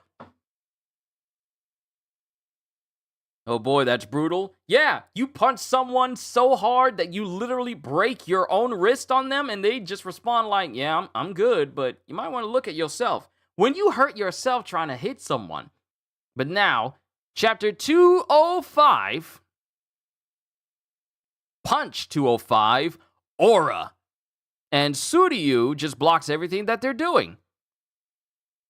His style is to have no style, but as you can see, he's got skills. That's Suryu. And then he kicks away Coco. Yeah! And kicks him into another person. Oops, you okay? That's A. And it's this one dude that looks like he could be like a fan of the Riddler from Robert Pattinson's Batman. That's A. He's an assassin with a special Class A bounty on his head. His combat techniques are effective against monsters. Like Ryomen, he's under supervision. Go easy. Try to avoid injury. And then Sekengar speaks up. I'm Sekengar in the intelligence department. Supervision? Or could it be that sheltering him from the police was a condition of his employment? The Hero Association is also testing the use of outlaws. Oh wait, I think, no, this is a Diabolical Emperor, Child Emperor now. The Hero Association is also testing the use of outlaws. Effectively managing them could set a good example. In view of recent events, it's a rational choice. This is Diabolical Emperor, a former Class S hero. It's a pleasure. We're grateful to have a 10-year-old genius join us. I hope he will someday be a major player in Neo Heroes. Effectively manage us? Good luck with that. And Ryomen and A are just looking down on him. Yeah, I'll do my best. I've identified Neo's source of funding. As usual, fast work. Money laundering through deals with criminals, helping the super rich and occult dodge taxes, and selling the results of experimentation on heroes. It's almost as if their main purpose isn't heroism at all. I agree. McCoy! Thank you, Sekengar! His name is McCoy! Ah, it's coming back to me! Ah, thank you. I was waiting on someone to say his name in the chapter. His name is McCoy. Ah, his name is McCoy! I'm so happy. I agree. Through McCoy's connections, I'll establish contact with Neo's upper echelons to determine the upper organization's policies and general philosophy. That should provide further evidence for your suspicions. What tricks is Neo up to? Then we get Black Luster looking at Diabolical Emperor now. Wow, they expect great things from you, Child Emperor. As a trainer, I'll work hard too. And both Sekengar and Metalbat just kind of look up at him. And then Emperor continues. Thanks. I'm glad to hear it, Black Luster. Then Sekengar. I was surprised to hear that a Class S hero like you had retired. I don't shine like I used to, so no one sees me as a hero anymore. What kind of crap is that? Yes, well, reevaluating one's aptitude is important. But can you lead people as a trainer if you have no confidence? And even Black Luster can't object to that statement. Then McCoy speaks up. Never mind that. Having a former Class S hero as a trainer attracts talent. And then Metalbat gets fed up. Pull it together, man. You're huge, but you look tiny. I ain't smart, so I can't explain it well, but it seems to me that real awesome, he says bad A's. Real bad A's have a reassuring aura. That's what attracts followers. And it goes for heroes as well as trainers, right? And then Black Luster is still hard on himself. Anyway, I support you in this new endeavor. You got this, Black Luster. And then all of a sudden, Black Luster's stomach starts messing with him. I gotta use the can. Hey! This is serious. Should I have a Mai rough him up again? No, don't. The problem is his spirit, so he has to fix this himself.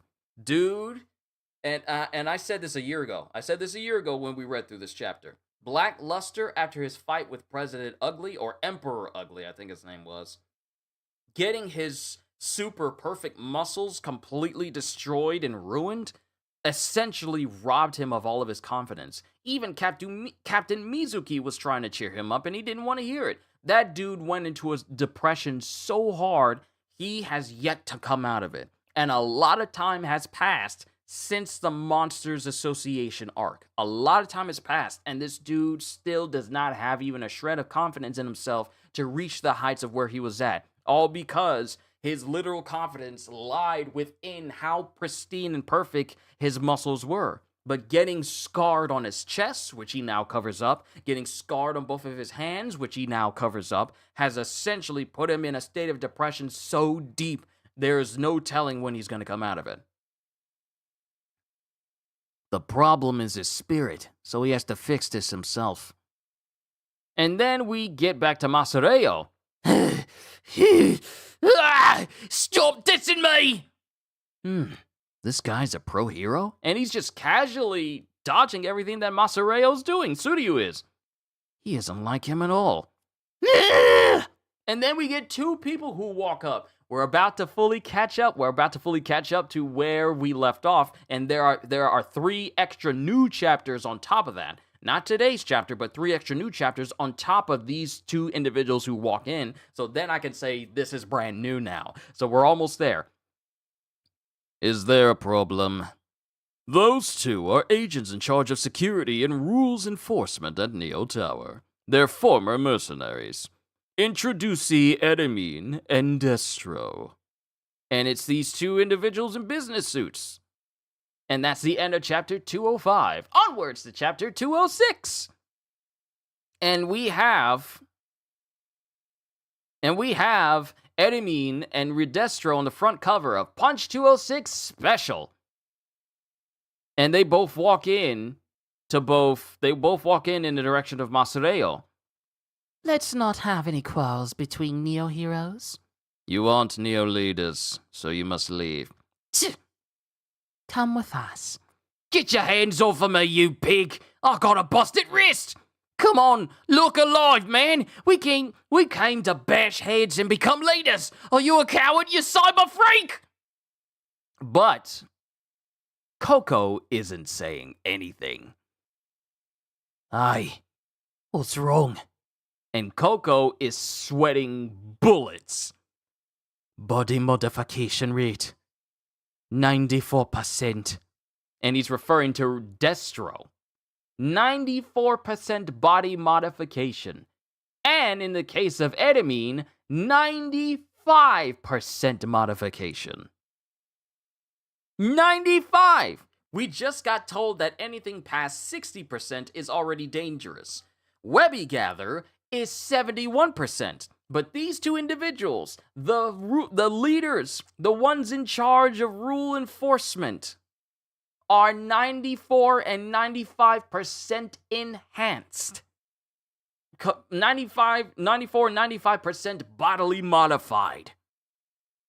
So that goes even beyond anything that Coco could even imagine a person could endure. They are almost at 100% modified. It would be best if we don't cross those two. But then we get to Webby Gather, who flops on the ground. Oops! Webby Gather! What happened? McCoy! Send medics! Thank you, but I'm fine. I just have a slight headache. My bodily modification surgery connected my brain directly to the main server here. And recently it feels like someone's been sticking a hand and feeling around. And then Emperor kind of looks shocked because he goes, Huh? Because Webby Gather gives him this death stare out of nowhere. And this is a page that made me be all like, oh, she knows. She knows. This panel, this full page panel is just one big, I know it was you, just staring at him. And then Studio picks her up. That won't do. Ah! You need emergency care. And mind you, he's holding on to her and her clothes are still hot. And it's not bothering him. You feel hot. A high fever, perhaps? No, totally wrong! Put me down! Ah! Don't worry, I'll save you. And the Emperor's all like, Whew, that was close. hey, where's the infirmary? At least he means well. And then Webby Gather just smacks him on the head. This is my normal temperature! Huh? No way! She certainly seems fine. And then we get Interchanave going, Huh, what an old group. and then we get the introduction of Metalbat. This is Metalbat. He's a super strong brawler pacifist. Yo, He chose Neo over the association so he can be a hero who makes his sister proud. Then Ryomen speaks up. In other words, he's an idiot. And then Bat walks up. Bat is smiling. And then he goes, You aren't wrong, but it's better to be a bit dense than too sensitive in this line of work. So I'll take it as a compliment. and then he walks straight up to Ryomen, stares him in the face, and goes, I think you and me are alike. and that actually disturbs Ryomen while he's up in his face like that. I think you and me are alike. And it's all like, ugh. Then McCoy speaks up again. Ahem. Last is the boy seated over there. Neo Heroes raised its flag because of him. He'll be a symbol of the new age of heroes. This is our top leader. The top, goes Sekengar. Please introduce yourself. I'm Blue. Neo Heroes started for the purpose of showing the world true heroes. But that isn't easy. We cannot return the world to peace and justice without giving our utmost. So let's all work together and do this. A 10-year-old major player, and now a 16-year-old at the top. Unbelievable. Well, he's special, right? Special. Blue is Blast's son. And that's when we get the whole matter of Blue is Blast's son. But here's the thing, though. After the events of this, we got the whole whole Great One scenario where we found out a little bit about Blast's past. And now apparently that's changed. So now we move on to the 3 newer chapters that we got on October 1st, before we get to the newest one that's supposed to still be dropping, that isn't out yet. It's supposed to be dropping in an hour. So I feel like I'm going to be done with these new chapters and then have to do a separate stream for 210, because it wouldn't make sense for me to just hold you guys here for a stream covering all of this. So yeah. Let me pull up the main stream real quick, and I'm just going to go ahead and edit the title, and I can edit the thumbnail because I already have it done. All right, so it's going to be up to 209. Change the description. Change the thumbnail. Because I'm going to be done with this before the new chapter is out. I already know I am. And just change the thumbnail into going up to 209. All right, we're good now. It's saved. Now it is correct. Now it's correct. Also, I got to change this. I got to change this too. Don't worry, we're not done yet, but I need to change this now. Do-do. Do-do-do-do-do-do-do. This is the reason why it's always good to have some backups. All right, now the stream is more accurate to what I'm actually going to cover. The 210 stream will be different. But let's get back to 207. Because getting introduced to Blast Sun, think the chapter comes out in 10 minutes? Really? If it does, then I'll just change everything back. But we'll see. Let's see. Let's see where I end up. If the chapter comes out while I'm still reading these chapters, then I'll just change everything back to where it was before and include 210, and we'll just go right back to it again. So it's fine. That's the reason why I got these. I made these thumbnails just in case. But we got introduced to Blast's son at the end of 206. Onwards to 207. And this is a new chapter. Punch 207, shopping. And it cuts to Saitama just one punching another creature and then going shopping for bananas. And then he's walking with Genos while a very cool looking subway is going past them. Hey, Genos. So you didn't miss the sale either? Master Saitama? Also, Genos is missing an arm?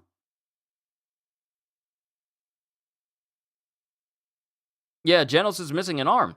Master Saitama? Did a monster rough you up again? Yes, I won, but it was strong for a threat-level demon. I would like to spar again soon. How is your schedule? Dr. Kusano is interested in your physical abilities and desires to take measurements. Oh, the egghead who soups you up. Okay, sometime. Thank you. Trying to see if I recognize who's in the driver's seat of that taxi, but I can't tell. What'd you buy? Green onions for hot pot, sashimi that was 30% off, and cheap but fresh bananas. Sweet, you're upping your groceries game. I also purchased AAA batteries at half price. No kidding? I miss those! I could use your help too. Oh wait, I could use your help too. Because you're way too strong. If you're free around noon tomorrow, how about tea? I, my mask, want to consult with you about something. Because remember, and I don't think this was cut out. My mask was looking into the strength of Saitama, and he knows that Saitama is stronger than Class A, but he can't understand why. I, my mask, want to consult with you about something.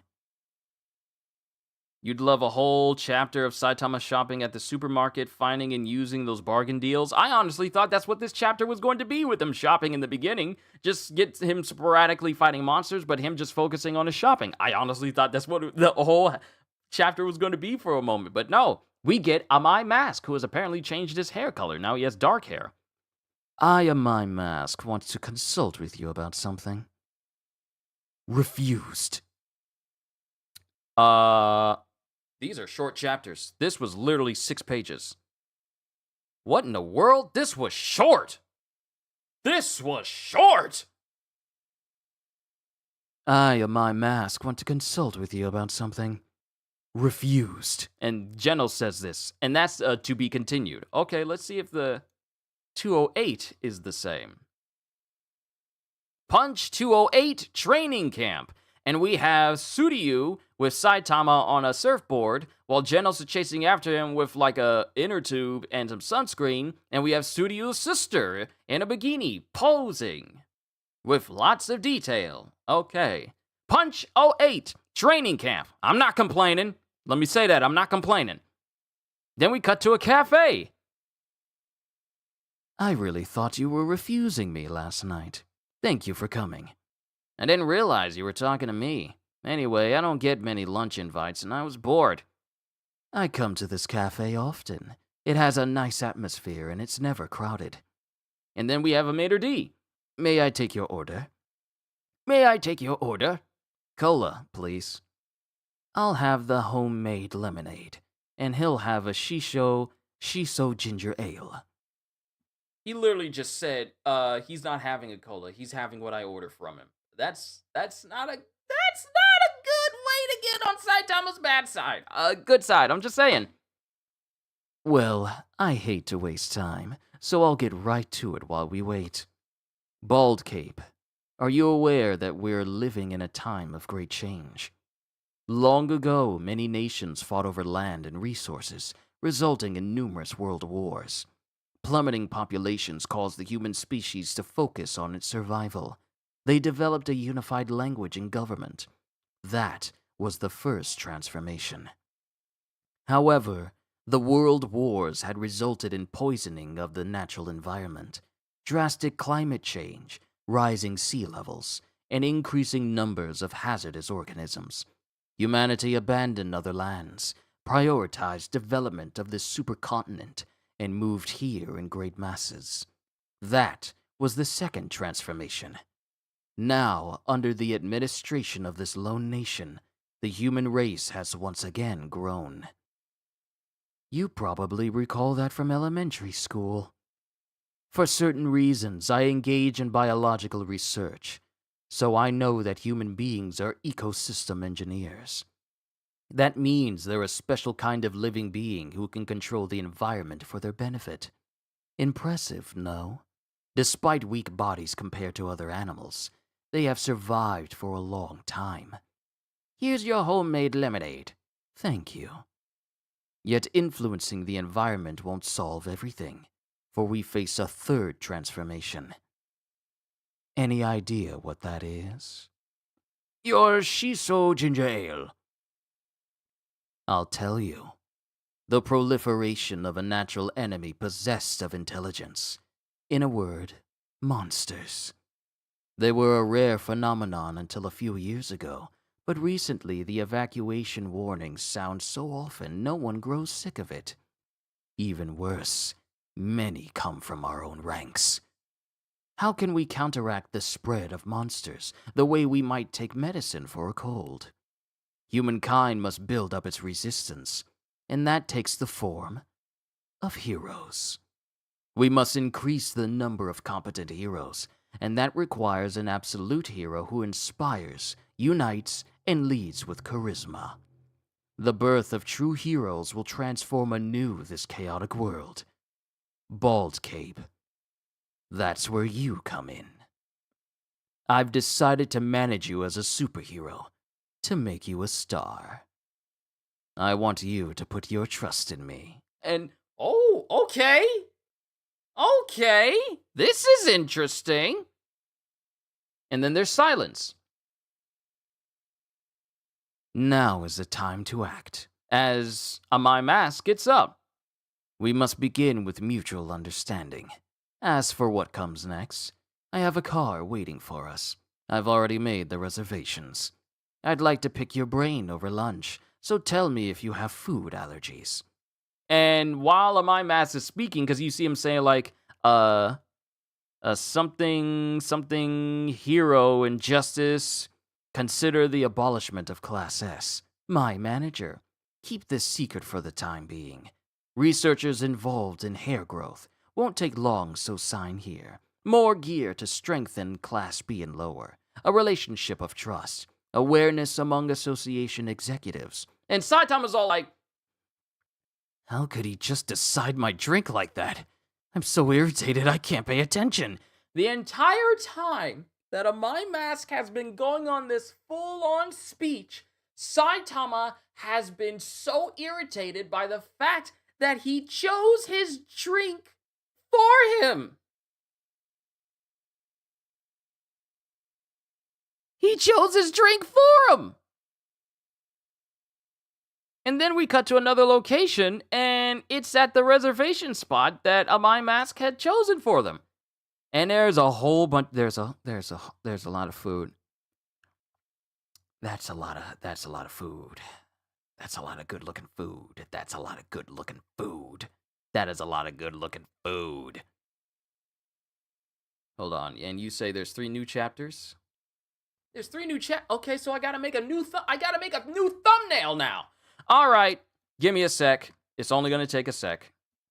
193 to 213, apparently. 212. 212. Yeah, 212. I'm gonna do this live, and then I'm gonna remake it live. Remake the thumbnail and change it live. Give me a sec.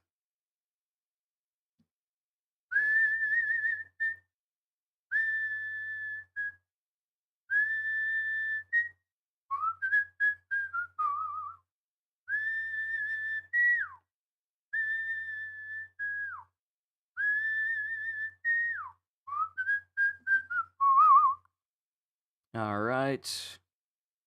Got a program where I make all my thumbnails at. Just got to bring up my project that I do for all manga. Because I got like a big wide thing. I got like a big long list of manga that I can just like take the number out and put it in there for my thumbnails and everything easily. So it doesn't take me long to do this. Just waiting for it to catch up. And replace, leave. Do do. Do do do do do do do do do do do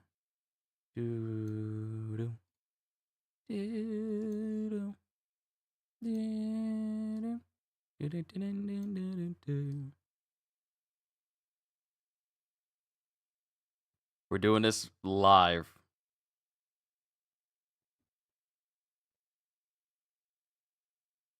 All right, save project, saved, exit, replace, do.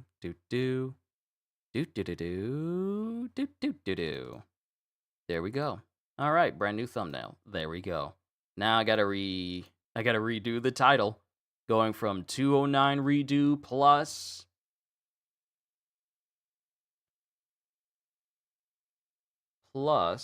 210 to 212.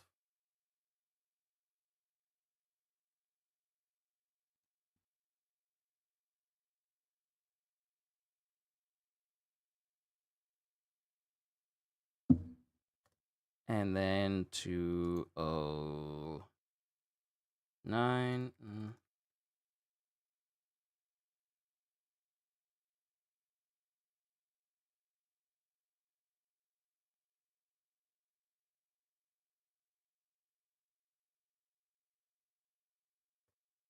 All right. Change the thumbnail. Thank you for letting me know, Halster. I appreciate it. And save. We are now up to date. The stream thumbnail. Ooh, pardon me. The stream thumbnail's been changed. The title's been properly changed, and now everything is accurate. Back to the chapters. But we are here at this location where Saitama has a ton of food as he's going, "Oh, looks yummy. Why are you being so nice?" I'm not just being nice. This is training camp, as I explained. I even cleared my schedule for 2 days. You're gonna train with me? No, your strength is beyond doubt. But your values and ethics are uncertain. Heroes like you require enlightenment, so I intend to educate you as much as I can. It's time to study. And he pulls out like a board for him to look at. The Hero Association has provided a sizable budget for this endeavor. Here, At this Star Power training camp, I will instruct you in crucial ideas and my own guidelines. And Saitama already looks bored. And time passes. Thus, with a firm creed as a foundation, heroes strive tirelessly for strength, beauty, and above all, victory. Similar to how anime and movies provide viewers with strength, I believe we can create heroes whose mere existence galvanizes ordinary people. However, it's impossible to respond to every voice crying for help. So my ideal system for... Wake up, Bald Cape! It's only been 20 minutes! But you haven't talked about heroes yet. What? And mind you, his board has heroes circled in the center, but it's all linked to media exposure, publicity, invisibility, popularity, killer moves, trademarking, adoring fans, and branding both your voice and your face. And that's the end of chapter 208. Onwards to chapter 209. Chapter 209, Handsome Cayman, aka My Mask. A hero's appearance is important. Visuals have a big impact on approval ratings. Hey, are you listening to me? Don't you want to be popular? Your whole style is shabby. Shabby? So my personal staff will give you a makeover. We'll continue this tomorrow, so be prepared. Huh? Tomorrow too? I never heard about that. No, I told you. I told you repeatedly. And I know you have time. If you run away, there's a penalty fee. You're forbidden from staying up late because it's bad for your health and beauty. And don't forget skincare. Good morning. My staff is here too. And then time passes. Time passes to a brand new day. This man is going through torture. Saitama is going through reform school torture. Good morning. My staff is here too. We'll begin after breakfast. Remember to wash your face, Bald Cape. And then we get his stylist. This is my fashion coordinator. He'll tailor a personal wardrobe everyone wants to copy. And this is my voice trainer. You'll be doing more public speaking, so practice. Make your voice bold, pleasant, and a bit sexy. We'll compose you a song, too. This is my speech consultant. And meet my hairstylist. He'll give you a haircut. That's a hit with the... Or maybe not. Okay, so the hairstylist is gonna be completely useless with Saitama simply because Saitama is bald! It's in his name, Bald Cape! My face advisor helps with facial expressions, smiles for children, firm stares for battle, and always look into the camera. Finally, this is my character designer. He reimagines hero costumes, hero names, and killer moves. I'll be thinking about this too. Your current costume is from an online party store, right? You is not gonna be disrespecting Saitama's battlesuit, alright? It's iconic! Red boots, red gloves, yellow suit, white cape, and a belt. You know, don't disrespect the hero uniform. We saw the side story of the person who actually made this suit for Saitama. You will put some respect on Saitama's suit now. When it comes to looking cool, your goal is to learn from my example. No one needs it. To the point that someone might address you as Handsome Cayman, aka My Mask. Seriously? You don't look particularly cool. Anyway, I barely know you. What? Oh, come on. You really don't know me? From movies or television? The TV in my old room only got the free emergency channel. Amazing. How can you be a hero with no knowledge of current affairs?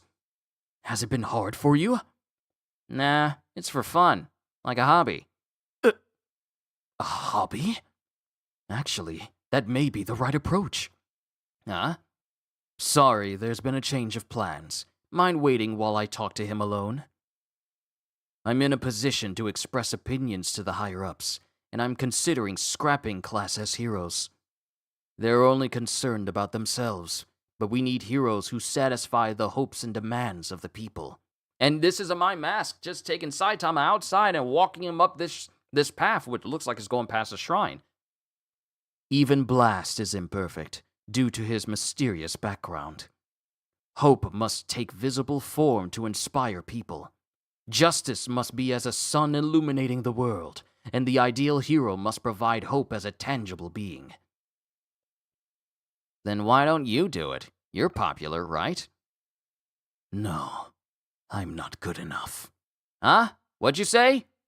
Isn't it nice to stroll through nature? This bro says, like, I'm not good enough to be the hope that people need.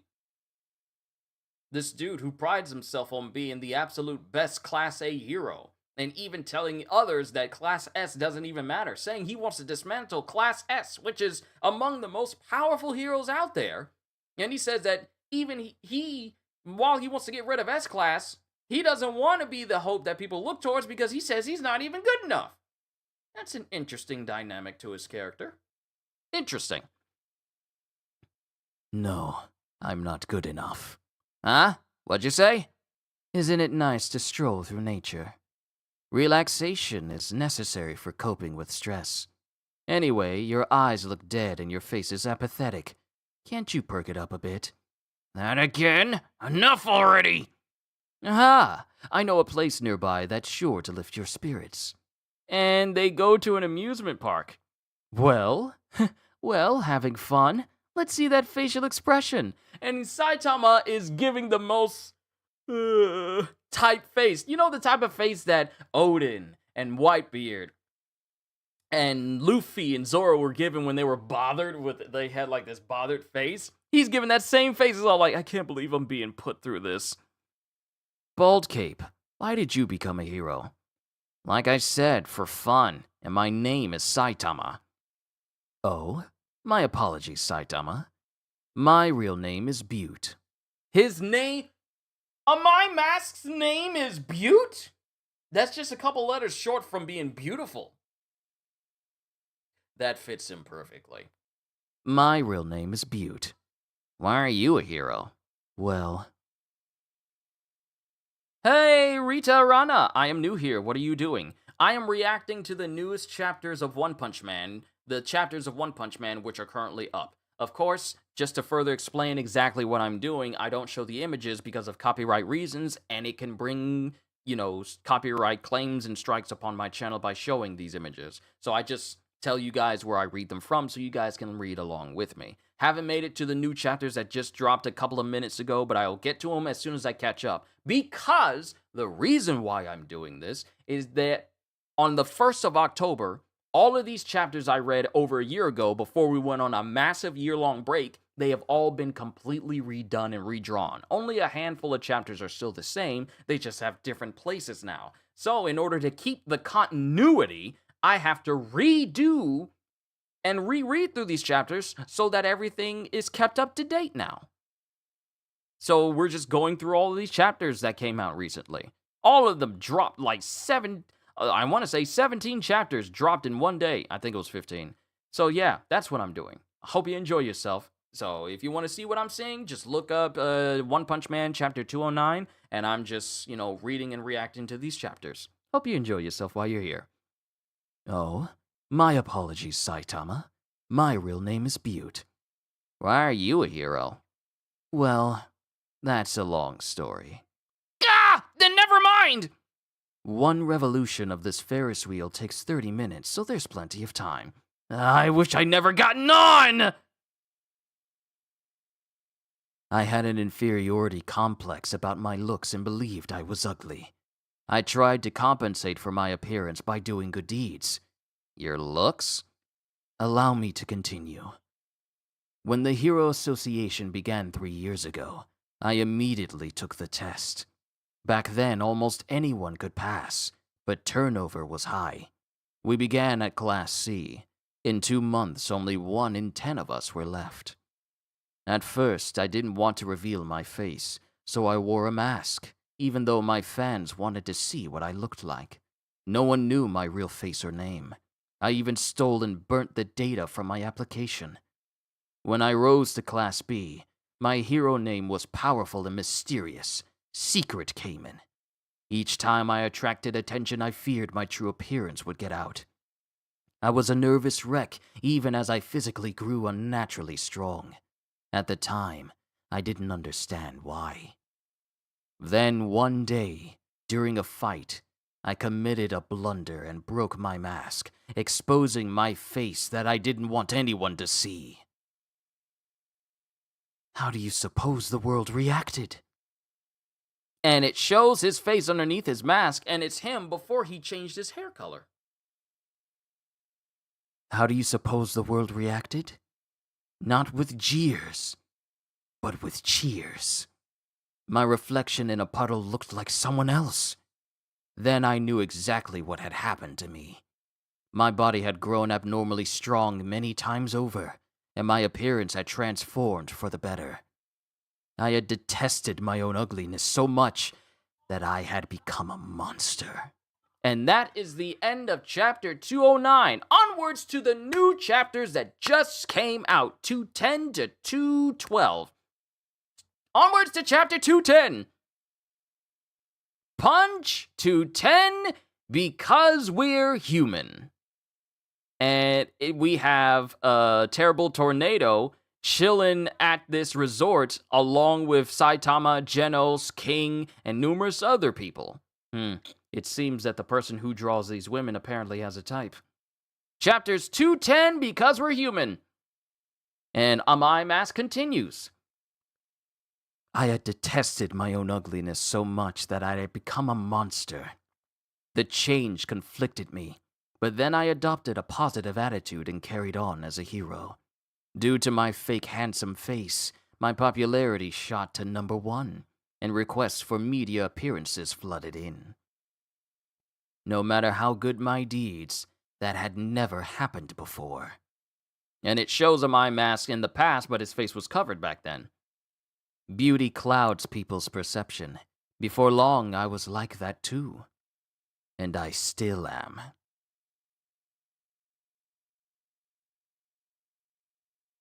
Good luck, buddy. I have a little piece of work to do, so I have to go now. But by the way, you have a sub. Well, thank you, Rita. I'm grateful to have you here. The more, the merrier. Welcome to our little community. But you have a wonderful day at work. Don't work too hard, and just make sure you take breaks when you are able to keep yourself going. You know, I'd say this to everybody. So you take care, and thank you for stopping by. Beauty clouds people's perception. Before long, I was like that too. And I still am. I can't show anyone my true form. To be honest, I feel the monsterization is spreading to my mind. Killing monsters may be a way of insisting I'm on humankind's side. And if I need to sacrifice some to serve the greater good, my mind doesn't waver at all. But I do pretend I'm conflicted. If I continue to mete out empty justice, I'll lose my understanding of the human heart. I can't imagine my existence after that. While I still retain some humanity, I want to impart my ideals to someone else. Can you understand that, Saitama? And Saitama is literally ignoring him, going, "Whoa, bird poo just hit the window." You're the only one who can do this, because strength is the highest beauty. Sorry, but no can do. Putting on a front sounds like a hassle. Someone else would be better. Are you satisfied with the way you are now? You've got the stupidest hero name, and the public barely knows you. You don't get any fan letters, right? Nope. Just spruce up your appearance. Then you'll be a star in no time, surpassing even me. In 2 weeks, you'll get letters by the boxful. The lines for your autograph will be huge. Companies will sponsor you, and celebrities will approach you at parties. It'll be easy. Just follow my instructions. Then those who despised you will admire you. Sounds like I'd be a puppet. Who would the ideal hero worry about? Would the ideal hero worry about appearances? What's important isn't looks, but how you act. Because we're human. Wasn't he listening to anything I said? What time is it? What time is it? Huh? It's 4 p.m. Oh no, it's almost evening! I promised to face off against King, so I gotta head back! No, wait! I have more to say! And then Saitama just jumps out. just jumps out of the Ferris wheel. Mind you, this is nothing for him. Saitama definitely prefers it the way he has it now. Yeah, he does. He does. Him being the hero he is right now is so much less of a hassle. If you mean a meal, invite me again another time. If you mean... no, wait, I have more to say. If you mean a meal, invite me again another time. I'm in a hurry, so I gotta bounce. And then my mask is just like thinking to himself, I won't give up. I made the Hero Association grow, and now it's at a crucial moment that will decide its fate. I'll pay for the broken door. And then he's still up in this Ferris wheel by himself. It's noisy down below. Is some kind of event going on? And there's a lot of chatter, and then he looks, and he sees what's the problem is. No, those are cries of distress. And it shows that a clown is apparently beating people down with a hammer. A killer clown. A killer clown! Everyone is watching me, and that feels good. What's with the clown? He trounced those security guards, and the clown starts bouncing up in the air, and he's bouncing high. He's moving weird! And then he starts leaping towards the citizens, trying to kill them. And as he gets close and we see his crazed face, his mallet is stopped by a hand. And it's a My Mask, who goes, I will now execute justice. And proceeds to take that same mallet that was about to hit a citizen and shove it directly into the face of this clown with such force, it literally makes this clown's eyes pop out of his sockets. Saitama definitely prefers it the way he has it now. He doesn't need like 50 million fan letters on top of the many annoyances he has already. No, he just needs to do what he needs to do. He just needs to do his job as a hero. That's more than enough for him. He's content. That's the thing that My Mask doesn't understand. But yeah, My Mask just took out this killer clown and just basically destroyed his entire face and made his eyes pop out of his skull. He pretty much killed him. And that's the end of chapter 210. Onwards to 211. We are almost done with this big session of One Punch Man. And we get a color cover of Blizzard at this beach resort.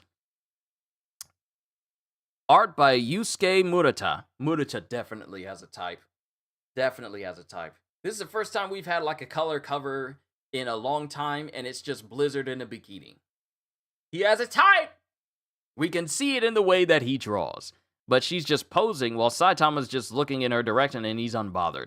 But yeah, Punch 211, the public eye. And My Mask just basically destroyed this clown's face. That takes care of that. But then, one of the balloons from the clown pops, and then the split face of this clown starts to reconstitute itself and regenerate and snap back into place, much to a My Mask's surprise. And the clown, still flying through the air, backflips while holding his hammer. And his head starts spinning and he goes, spin! I thought I killed him. This clown is no ordinary monster. He may be one with his costume. Maybe damage transfers to the balloons and eventually they pop. If that's true, then he can withstand 2 more fatal blows. And then the clown puts up a little curtain in front of itself and then pulls it away.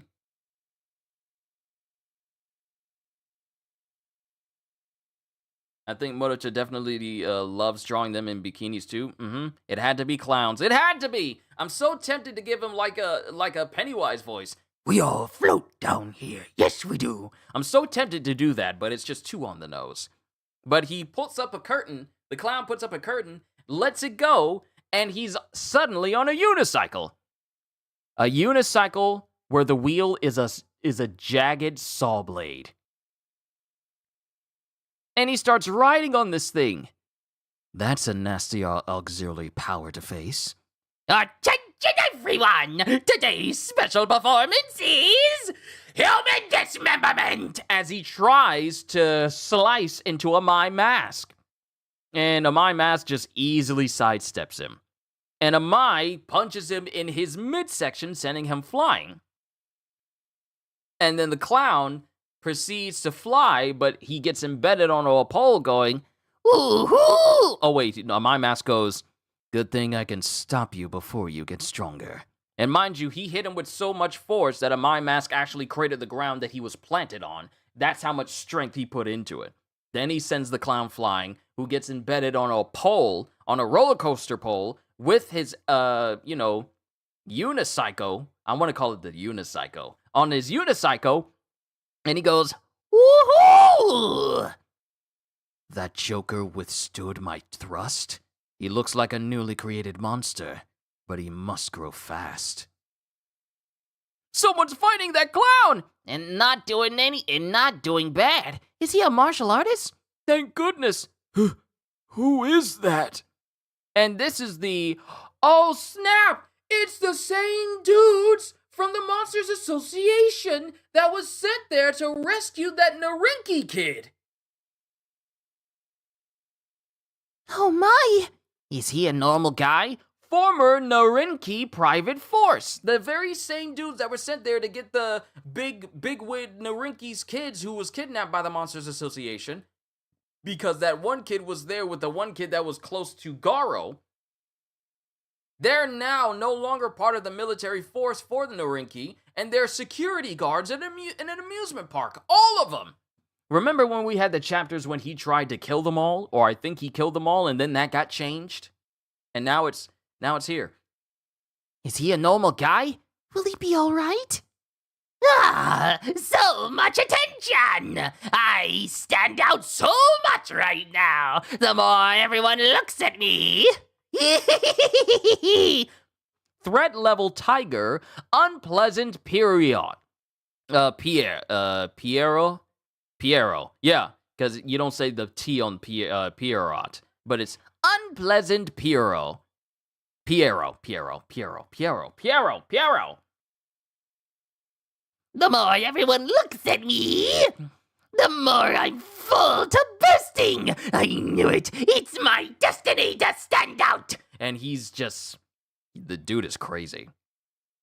He has an abnormal desire for attention. That isn't uncommon, and public attention only makes him worse. Listen, everyone, it's dangerous. You must evacuate. I'll handle the monster. That voice. And then the clown is looking, going, No flippin' way! Are you handsome Cayman? Huh? Amai Mask? Handsome Cayman, Amai Mask? What? Whoa, that's really him! Yeah, you're right! What's a superstar doing at an amusement park? Is he on a secret date? Or filming a movie? Huh? Amai Mask is here? Where? Is that what the noise is about? Let's go see! And now, even though he just told these people to get away, it's dangerous, more people keep coming here because it's him who's here! He's so cool! Yeah! I adore him! My mask! And while that's happening, the clown's body starts to get engorged and starts to get larger and larger, and that's the end of chapter 211. Onwards to the last chapter and latest chapter of today, and then I can say I'm fully caught up with One Punch Man entirely. Chapter 212, Fanatic. And here we have a color page here, another color page of Saitama chilling with Amai Mask, and Amai Mask is in a roadster of some kind. What is Amai Mask up to now? He's good looking, but too skinny for such antics. Find someone else to be jealous of. That guy is too perfect. I saw him in a magazine and his arms were ripped. You couldn't even beat him in a fight. Isn't he in that mint gum commercial? He's popular. No, Dad, he does the voice for Brave King Charisman. And then we get a woman going, I bought your new single and can't wait for the album. Where are the cameras? And all the women are just enamored by the look of Amai Mask. A TV show? Is there a hidden camera? Are we gonna be on it? Oh no, my hair looks awful. This isn't fake! The monster is real! You need to evacuate! He seems miffed. What shapely legs! Look this way! And then it cuts to fans of his just still clamoring around because they don't understand. I didn't even realize it was them until you pointed it out, Q, and I saw this chapter months ago. Good eye. I recognize them.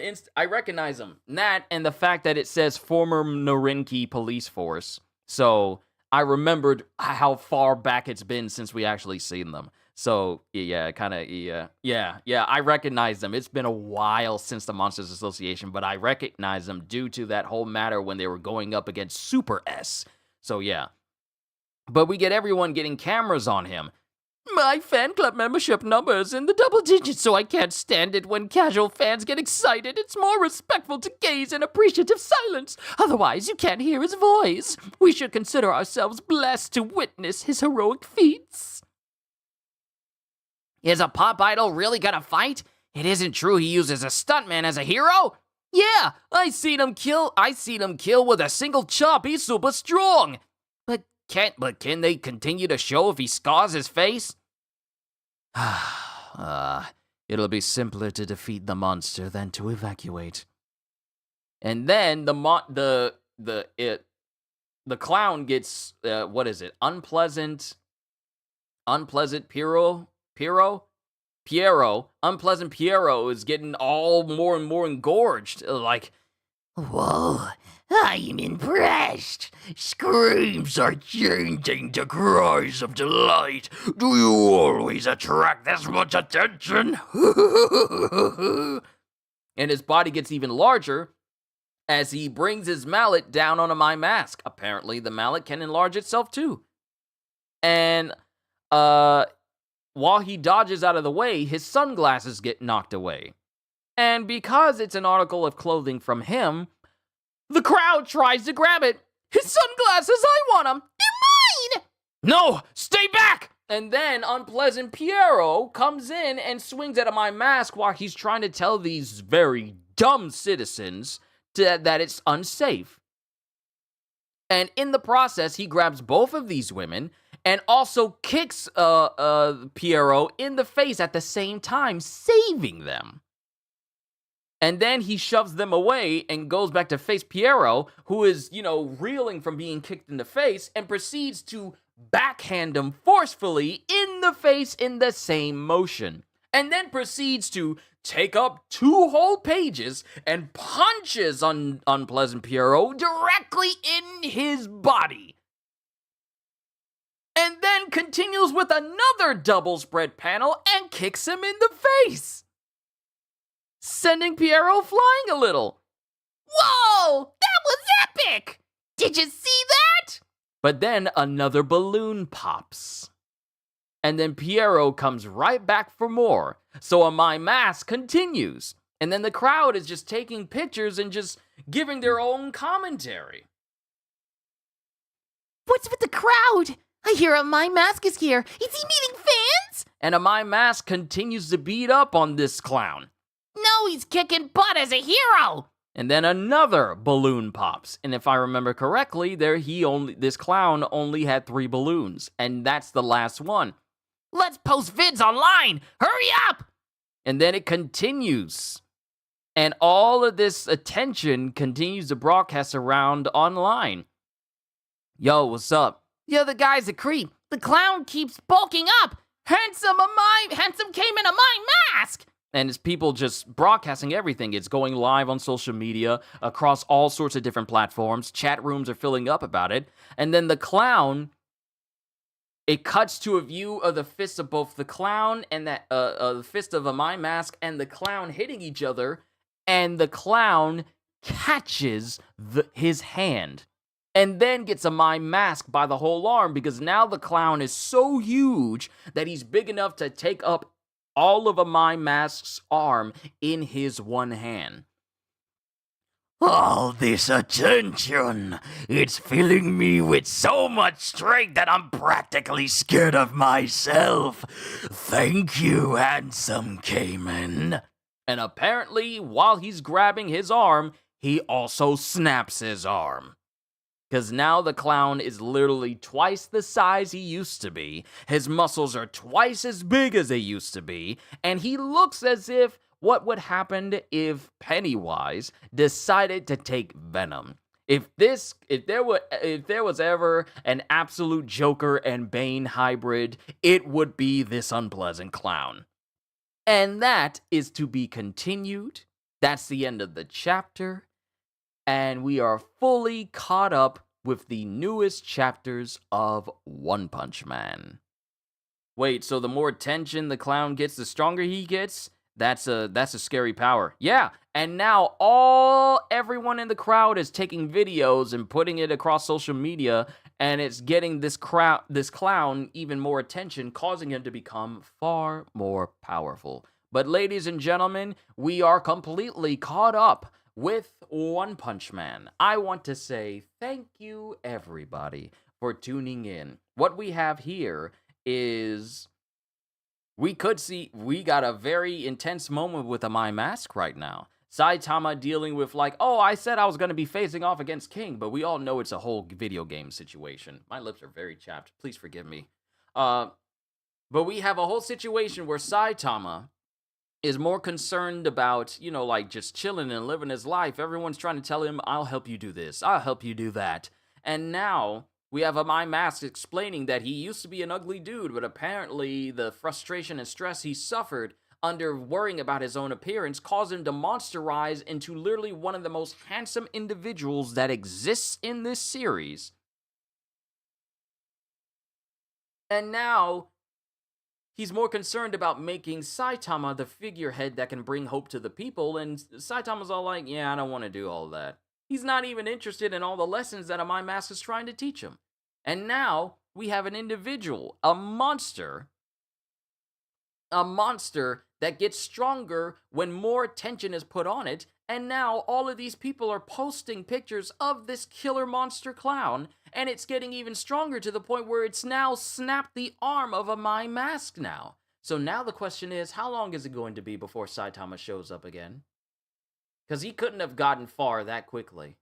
He has very good hearing. He's ridiculously fast. Is Saitama going to intervene? Or will it be a My Mask who deals the killing blow to this creature, but something may happen to him that may cause public opinion of him to change? There are many things that could happen.